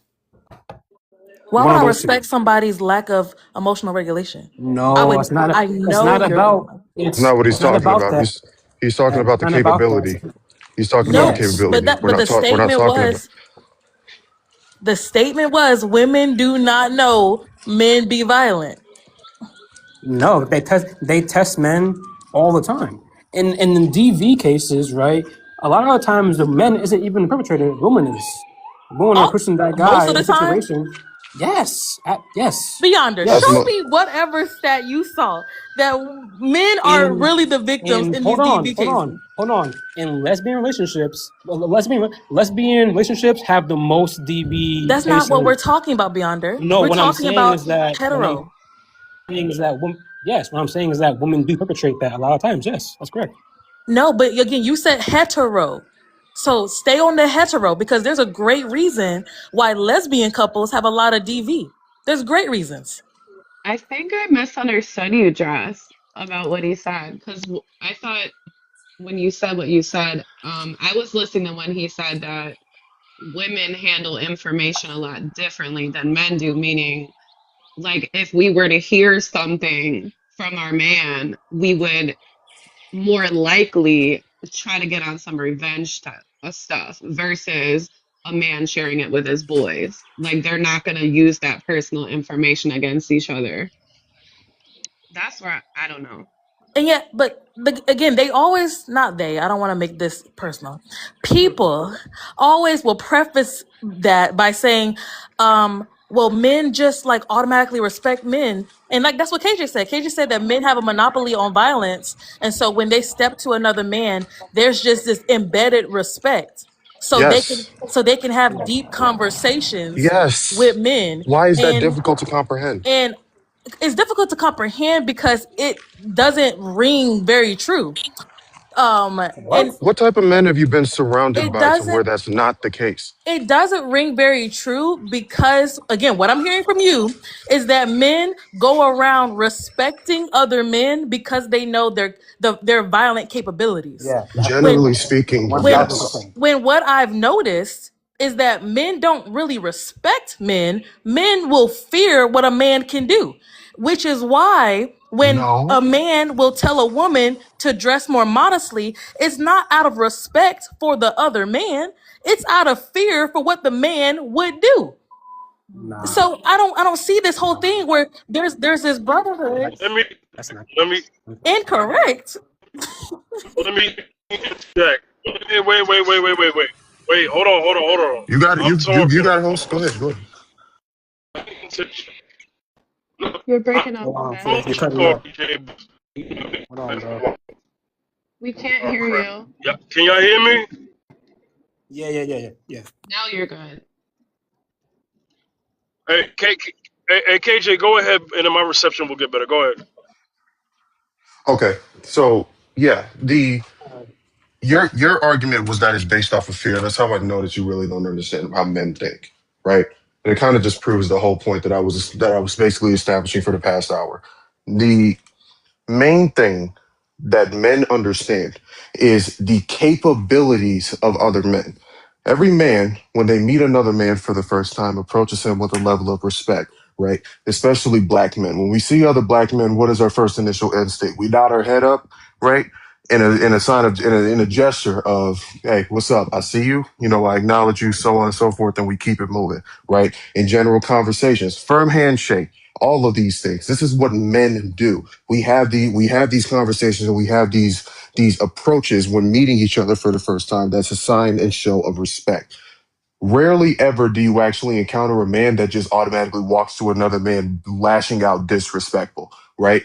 Now, you gave the example of a man telling his woman not to wear a certain thing when they're going out, right? That's because men also understand the capabilities of other men who lack emotional regulation and lack physical regulation. There are a lot of men who will see another man's woman dressed in a certain way, let's say provocatively, for example, and he'll try to approach her in a very harassing sort of manner, right? He's aware of this and is like, listen, I understand that you may want to dress a certain way. You look good. You're always beautiful. We can make that point abundantly clear. But one thing that you also need to understand is that based on the potential, because there's always potential of something to pop off. I need you to protect me as well by protecting yourself, because you never know. I'm not Superman. I'm not going to be able to win every fight. But if I know that somebody's going to approach you in a way that I have to possibly defend you in a physical manner, I need to be able to show up physically so that you can feel protected. And there is a potential that I might get hurt, harmed, or unalived behind that. That's all ego. I need you to be able to I need you to be able to set your ego to the side so that we can protect each other. That's the communication aspect that I'm talking about, right? But in a general aspect, because we know that not all men act this particular way, as some women love to put out, right? We understand that there's a potential for there to happen. If you go in a certain area where there's high crime, you know there's a possibility that something might pop off. So are you just going to go off flashing down your bust down and everything? No, absolutely not. You're going to hide most of your riches and you're going to be very reserved in that area that you go to, right? Us advising our women to do that is not a sign of that we don't respect men, is that we are aware of what men could be capable of. But when we approach them initially, we approach them with that respect, because we're not going to automatically assume, oh, this person is in a negative light, or that person is in a positive light. We have to make an assessment based on risk. That's the problem. But again, Can that's I where touch on? people say you're respecting them, but you're not respecting them as a What's the mentor. definition of respect, You're Jess? not respecting their manhood. You're respecting the fact that we, like you said, have a monopoly on violence. So when two sharks Who pass is each we? You're other, not a man. okay, first of all, don't have to be a man because I see men, right? And I know, and I listen to By men in, we, I I mean men have a listen to monopoly on men violence. Women don't. intently. I listen to men intently. And what keeps coming up in conversation, what you just said, KJ, is that one of the first things you said was that men have a monopoly on violence. Men know what other men are capable of. And so then when we get into the conversation about a man dapping up a man just to show that he's not a threat to him, that is not the respect for his self. That is the respect for the violence you know he could enact. So just like two sharks passing each other in the night, you're gonna say, "Hey, what's up, bruh? I'm not a threat. Hey, what's up, bruh? I'm not a threat." Not because you Nobody says, respect hey, his what's up, bro? I'm opinion, not a threat. Nobody does that. bro. That's the subtext of why you do it. That's the Nobody approaches it subtext. in that manner. You're But again, misrepresenting that's the the issue. subtext of why you do it, because you're not That's going. your view of it, and I'm No, telling you that it's wrong. and I'm telling you you're wrong. Because I'm How are you telling you gonna tell? you're wrong. I'm How are you gonna telling tell you. me as a man what men do? Wait, Please okay, because explain that part to me. y'all are hold on, not, because people are hold not on. aware. My example earlier, I said it earlier. I said, if I go out of this warehouse and I find a random guy and I slap him, I know for a fact that he's going to retaliate and it can end in bloodbath, right? So when I walk in a Walmart, I automatically know that, hey, there are men in here. I'm going to respect them with their families. I'm not going to touch them because I just know that they're going to retaliate. That's respect. That's what I'm saying, Beyonder. You're not respecting them because you value their Yes, opinion. it is, Or though. you, It's basic Beyonder, listen respect. to what I'm Basic. saying. Listen to what She's trying to tell men how men think, and No, that's the part that I don't Beyonder like. just proved my point. That's what How? I'm. Listen to what I'm saying, please. Beyonder just said, if I try to slap a man, I know that he will probably fight me back. Is that not what you said, Beyonder? Yes, of So when course. you go into the Walmart, you respect people's, the 6 feet rule. You don't go and introduce yourself to his lady, because you respect that he may be violent towards you. Yes or no? Isn't that what you just said? It's a basic respect for a human being to not put my hands on them. Yes. Because you know what he is capable of, right? Isn't that what you just said? Yes. That is That's a what form of I'm. respect. So that's what I'm saying. Y'all men will say it's respect, but you're just respecting the violence he could enact. No. Can I ask something, please? It's Hold on. about Okay. Hey, showing that hey, you're hey, not a before, threat.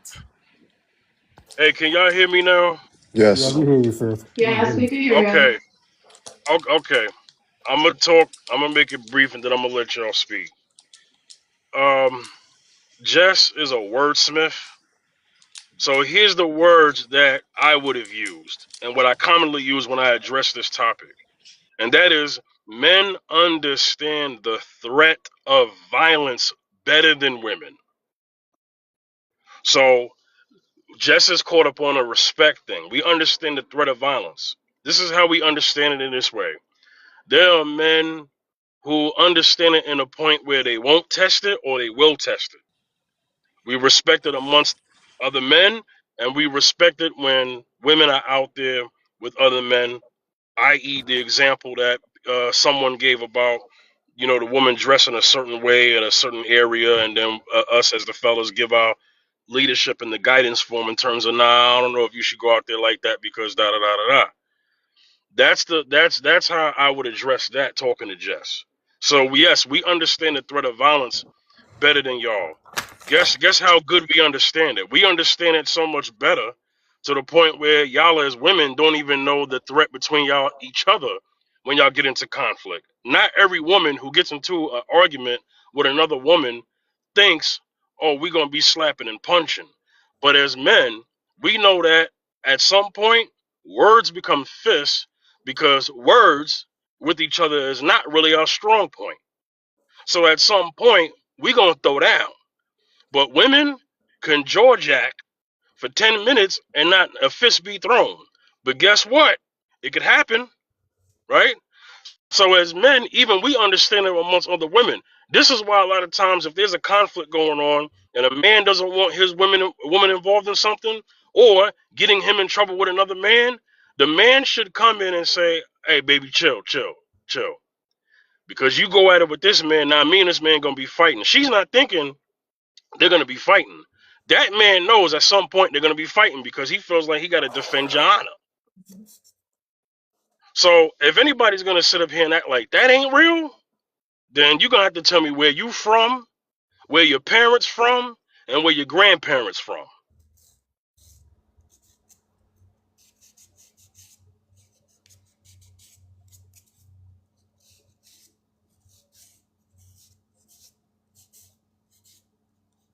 Point still stand though that you do something to avoid the No, physical violence, like what Beyonder said. I'm not gonna do certain things because I'm respecting that he could beat me up. Love the Listen, passion that both of you listen, have. Like, I literally listen. am giggling over here. You guys are both so passionate. Well, I just proved my point about just being a wordsmith. She's stuck on the word respect. I said understand the threat of violence. So just talk to me. Let's talk. Cool. Because Fifth, you're clearly understanding me. That's exactly what I'm talking about. People will say the word respect when really they're just talking about avoiding the violence men can impart. So you don't really respect him, which is the whole point of us talking about this whole brotherhood thing, that men have this monopoly on violence and therefore we're able to enact and be a part of this brotherhood. You don't respect that other man, that random man in the Walmart, like what Beyonder said. You acknowledge the level of violence he could impart. So you stay away from him.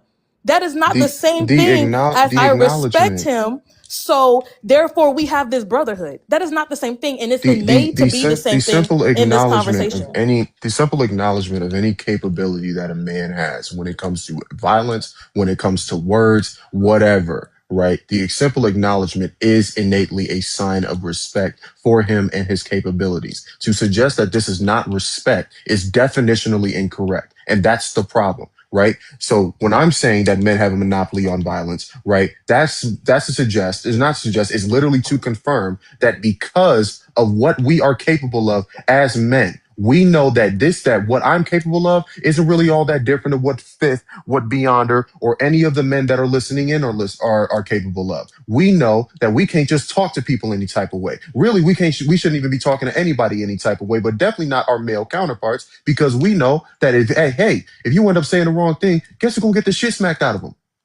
Ooh, Plain and But I language, think simple. what KJ. Jess is trying to You say is this that is what Language, this KJ. typically,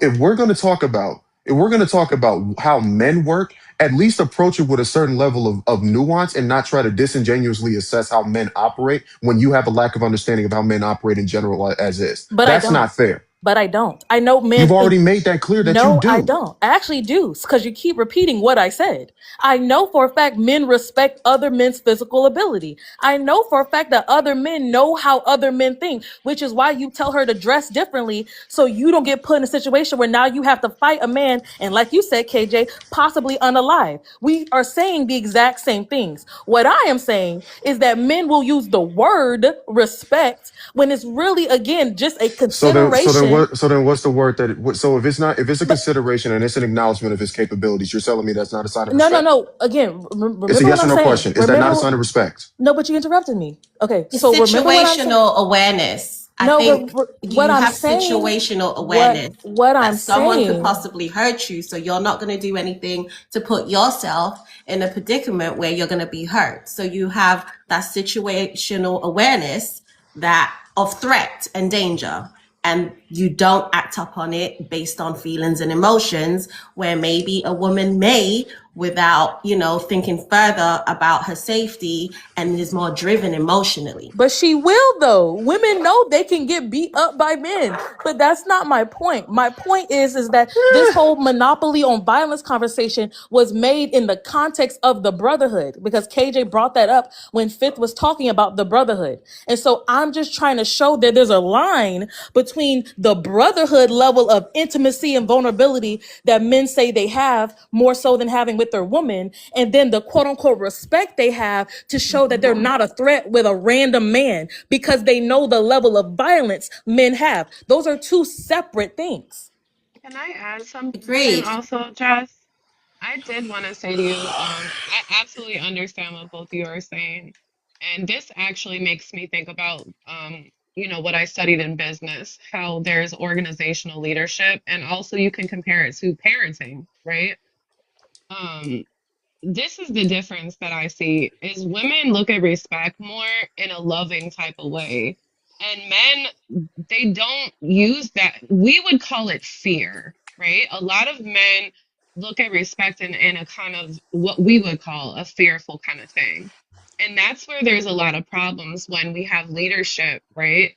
Or even in a parenting situation where, there's discipline or structure being put in place, and we feel like, okay, he's being too hard, but no, like that's just how I see some leaders and some men operate. They do correlate fear with respect, and women more so as a whole, they look at it as love.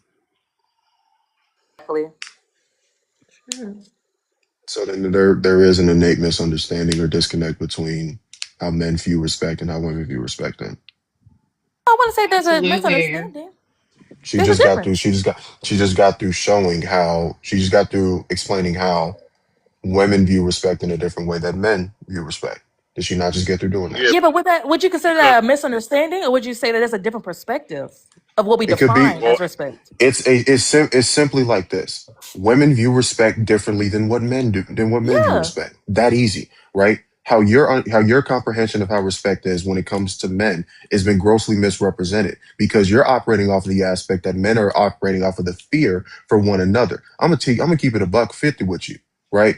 I walk into every room with my head held up high, and I know that I'm possibly could be better than every man that I walk in. That doesn't mean I'm not going to respect him because there might be certain aspects that he could be better than me in. But it's a level of confidence that you walk in. If you don't have that level of confidence when you walk in the room, guess who's going to get punked every single time? You. That's the plain abundance of it, right? And all I'm saying is that because men generally, especially adult men, know what we're capable of, right? Especially when we're talking about confident, rational, logically thinking and assessing men, right? We're not going to automatically just go to disrespect. Very rarely do you ever see a man ever just automatically just disrespect another man right off rip, especially when it's unjustified, right? And this is also the main thing, right? When we're talking about the fear aspect, the only time where fear would possibly be put into play is when we have people that we have to protect, right? That might be in harm's way. That's when we start having to act in a that's when we start having to act in a level of fear, but also think with a level of rationality. Okay, this is what I have to do in this situation in order to make sure that my kids are protected, my wife is protected, my mother, my sister, so on and so forth, right? These are the things that men think about on a regular basis. We think 10 steps ahead and y'all think in the moment. Let's just call it for what it is.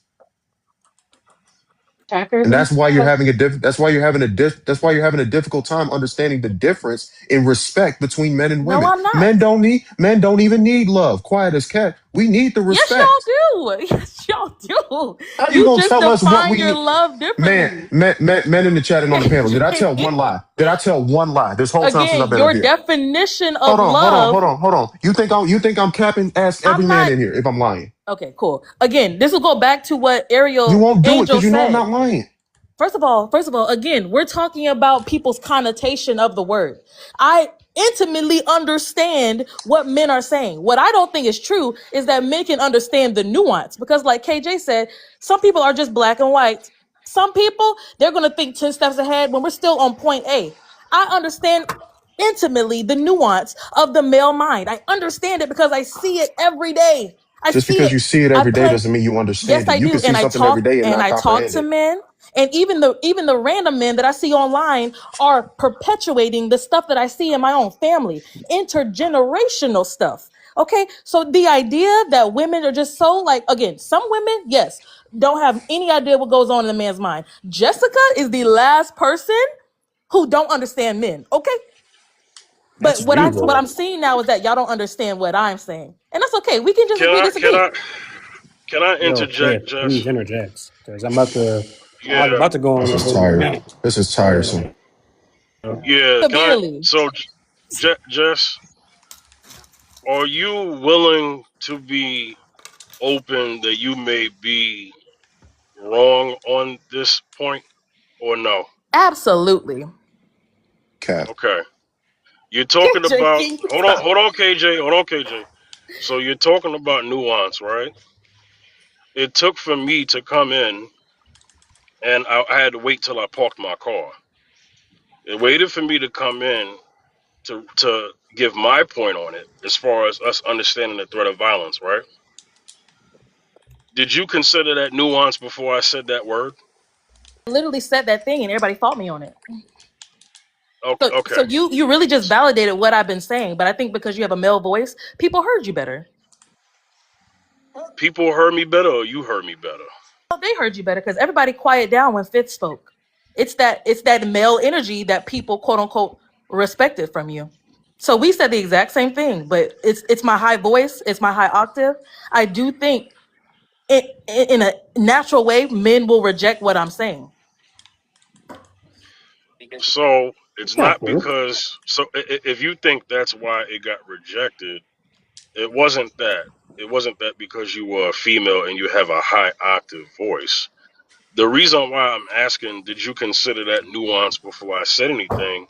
Because once I spoke it, it was able to be better understood what the fellas actually meant, although they may have used the word respect.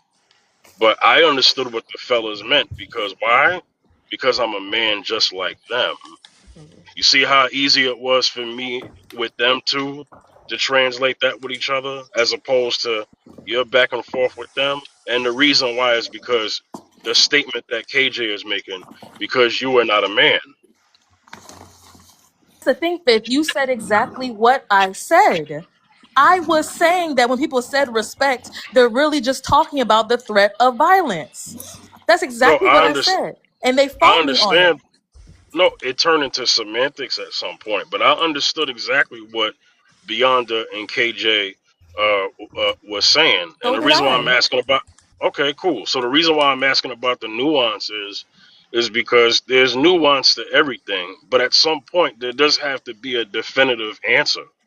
And so the situation that they are giving is that in most cases, they're not saying all. And you said undisputedly that you understand men. You can't say that 100% that you understand men, just like I can't say that I 100% understand women, because the population of women I haven't all met, and the population of men you haven't all met. So that's not an absolute. Would you agree or disagree, Jess? I never said all men. So even my statement wasn't absolute. I said understand men. And you know this, Fifth. I would never speak in absolutes. You know I find that incredibly disingenuous. I do understand men though.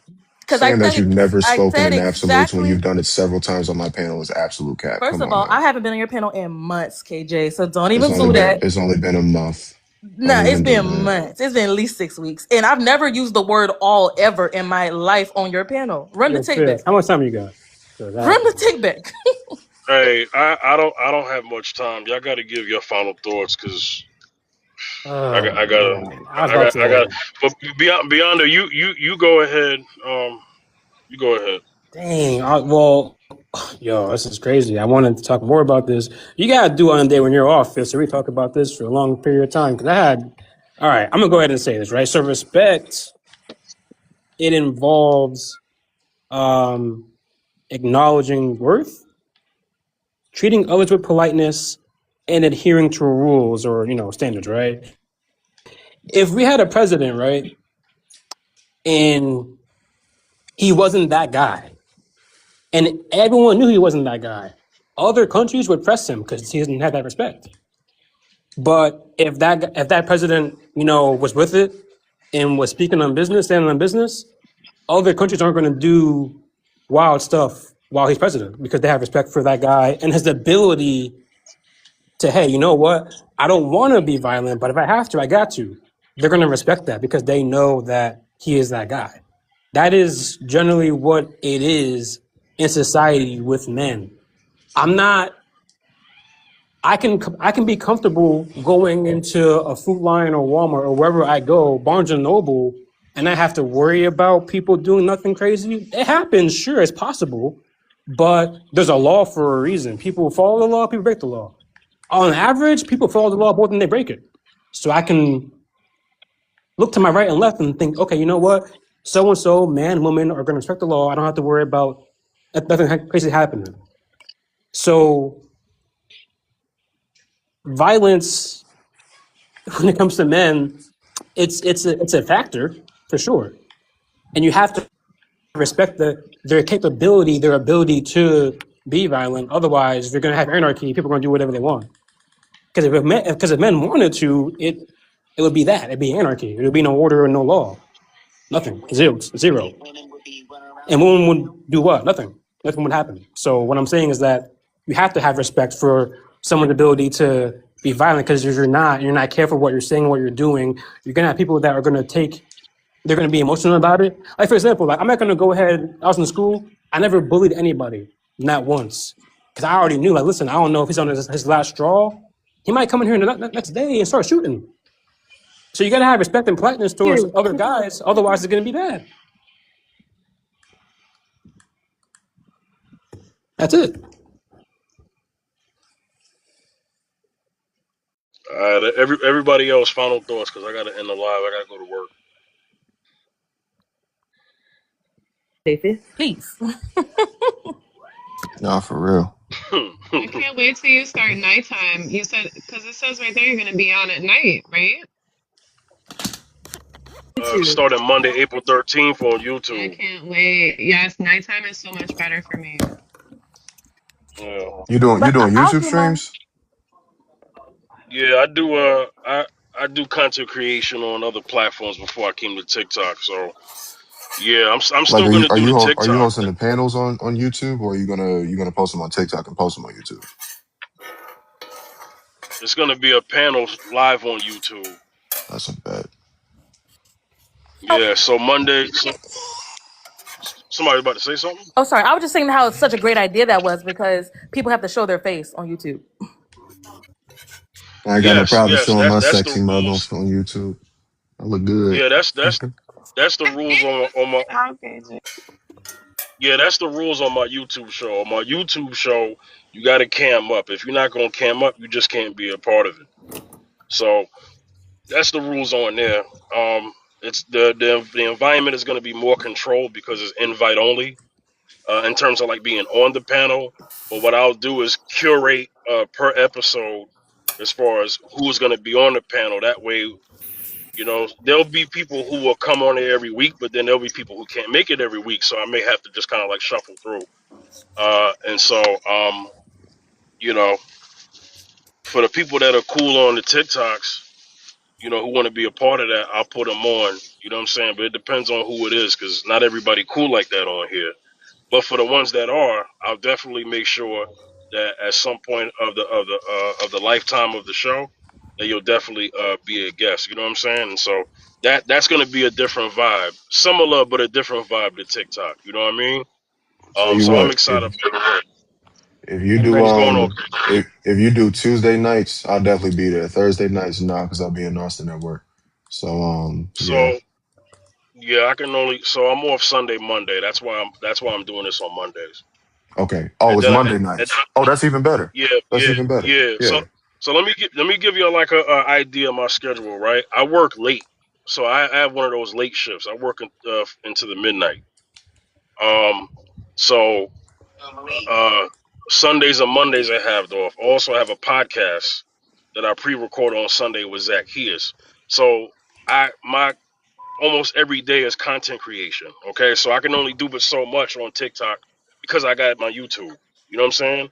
So that's why my schedule is the way it is, by doing these TikTok lives on the afternoon of Tuesdays and Thursdays. I used to do Saturdays, but that was too much. You know what I'm saying?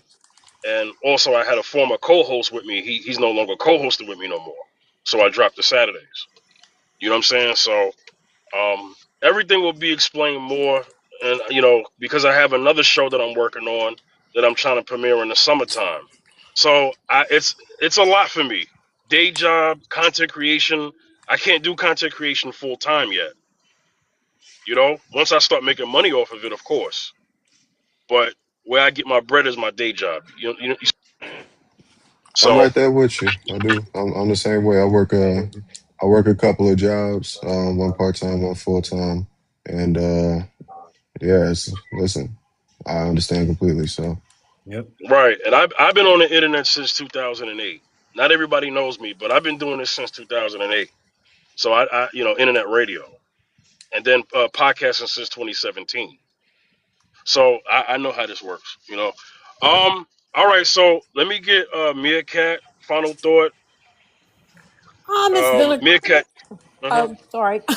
It's been a great topic, and it went from here to there. But KJ, you sound like you've been in the military or something. You sound military. Uh, I'm a military nephew, but I'm not military. I tried to be. I almost went to the National Guard, but somehow my stupid behind got sick. So yeah, couldn't do it. oh wow, sorry about that. Well, you just sound military. That's the way you conduct your thoughts and stuff. It's kind of that way. But anyway, I wish people could be more vulnerable. I wish it was safe for people to be totally vulnerable with each other.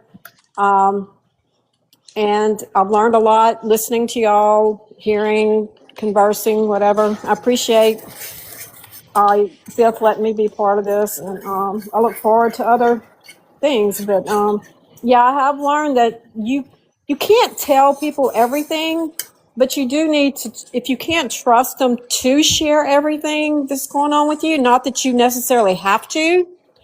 It's having the space to be who you are, and I think it's probably not going to be a long-term relationship if you don't have that trust with the other person, and that they know to be quiet and not try to solve everything. You don't have to solve everything. When somebody comes to you with a problem, they're being vulnerable. They just need somebody to listen and just to let them vent. But y'all have a great evening. It's great talking to y'all.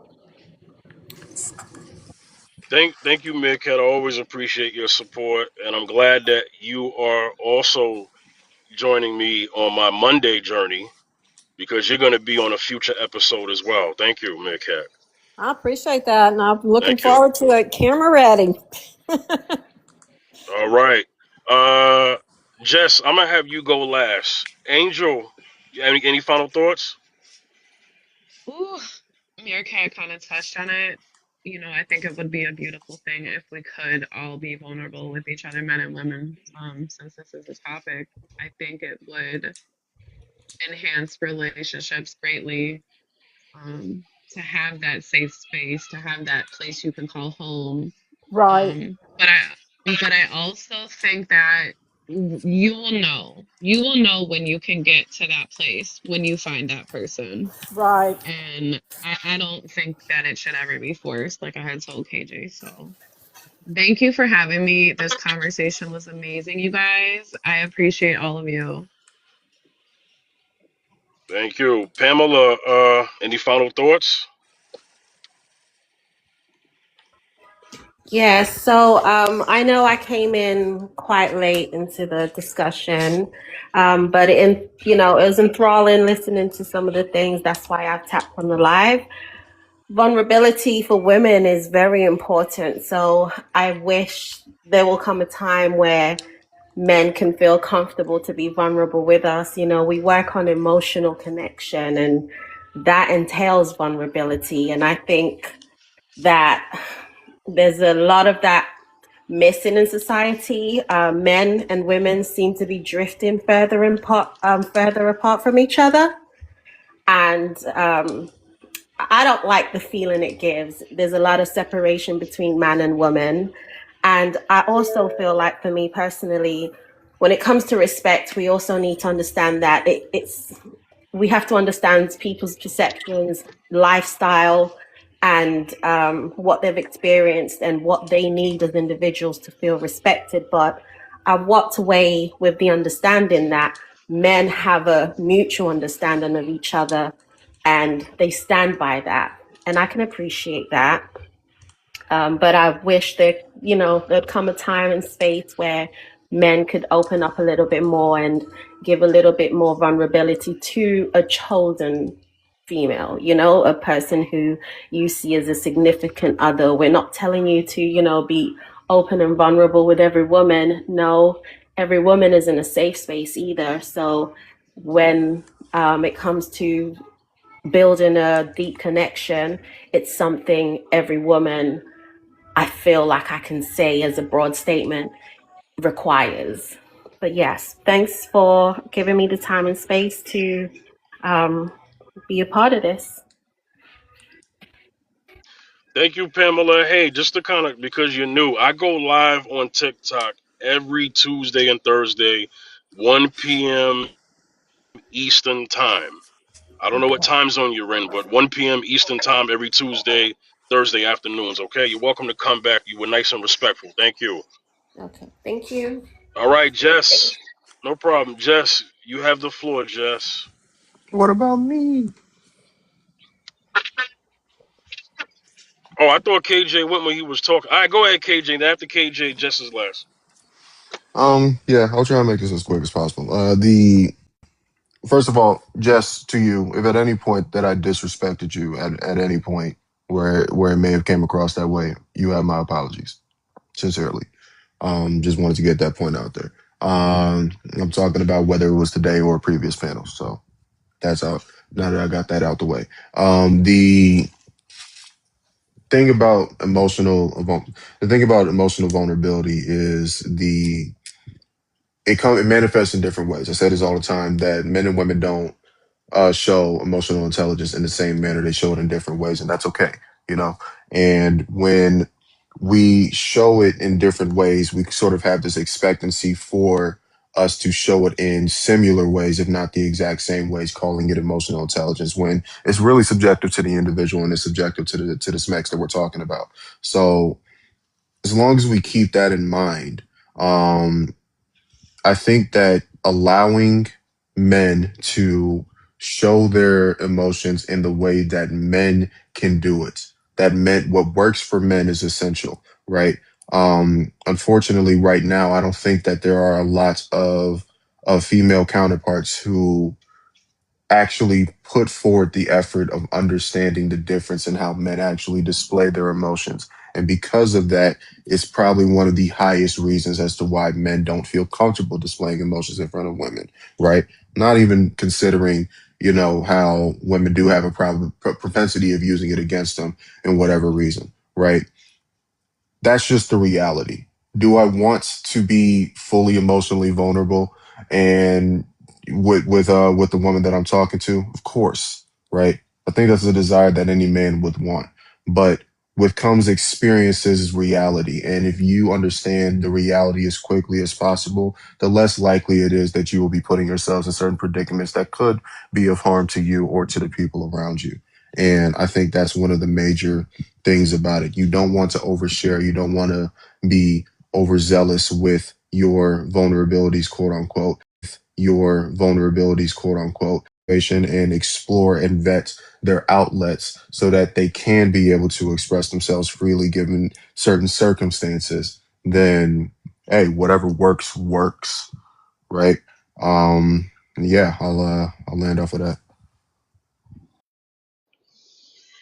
All right, real quick before Jess goes, hey, I try to make this clear every time I do a live here. All live replays are posted on my YouTube channel the following day, okay? So if anybody's missed the lives, y'all can always catch up on my YouTube channel, okay? All right, Jess, go ahead. KJ, can you hear me? Yes, ma'am. I just want to say thank you for acknowledging that. I also want to apologize for my energy. And if that even lightly induced you feeling defensive or any kind of way, I do want to apologize for being aggressive. And I want to say to my final thoughts on the prompt is that people will say that I can't trust another person, but you really have to give people opportunities to be trusted, to show that they specifically cannot be trustworthy. And so when we go into relationships thinking that I don't owe them anything, they don't owe me anything, then you're not really working towards unifying. You're just trying to set up barriers and trenches and walls around yourself and your conduct. But marriage is going to require for you to be vulnerable. It's going to require for you to be getting hurt. It's going to require for you to open yourself up to somebody disappointing you. That is the whole point of unifying. And it's the whole really point of sanctifying yourself through a union that's supposed to resemble our covenant with God. So I think vulnerability first has to start with yourself. Ask yourself, if you're even honest with yourself, and then start being honest with other people. And then we can grow into this place of trusting each other more. Okay. Hey, thank y'all, everyone, okay? Sincerely. This is not a show without the people, okay? Thank you. Hey, I don't have a final thought because I gotta go. But y'all have a good weekend. And I'll see y'all Tuesday afternoon, all right? Bye. All right, take care. Y'all have a good weekend. All right, bye.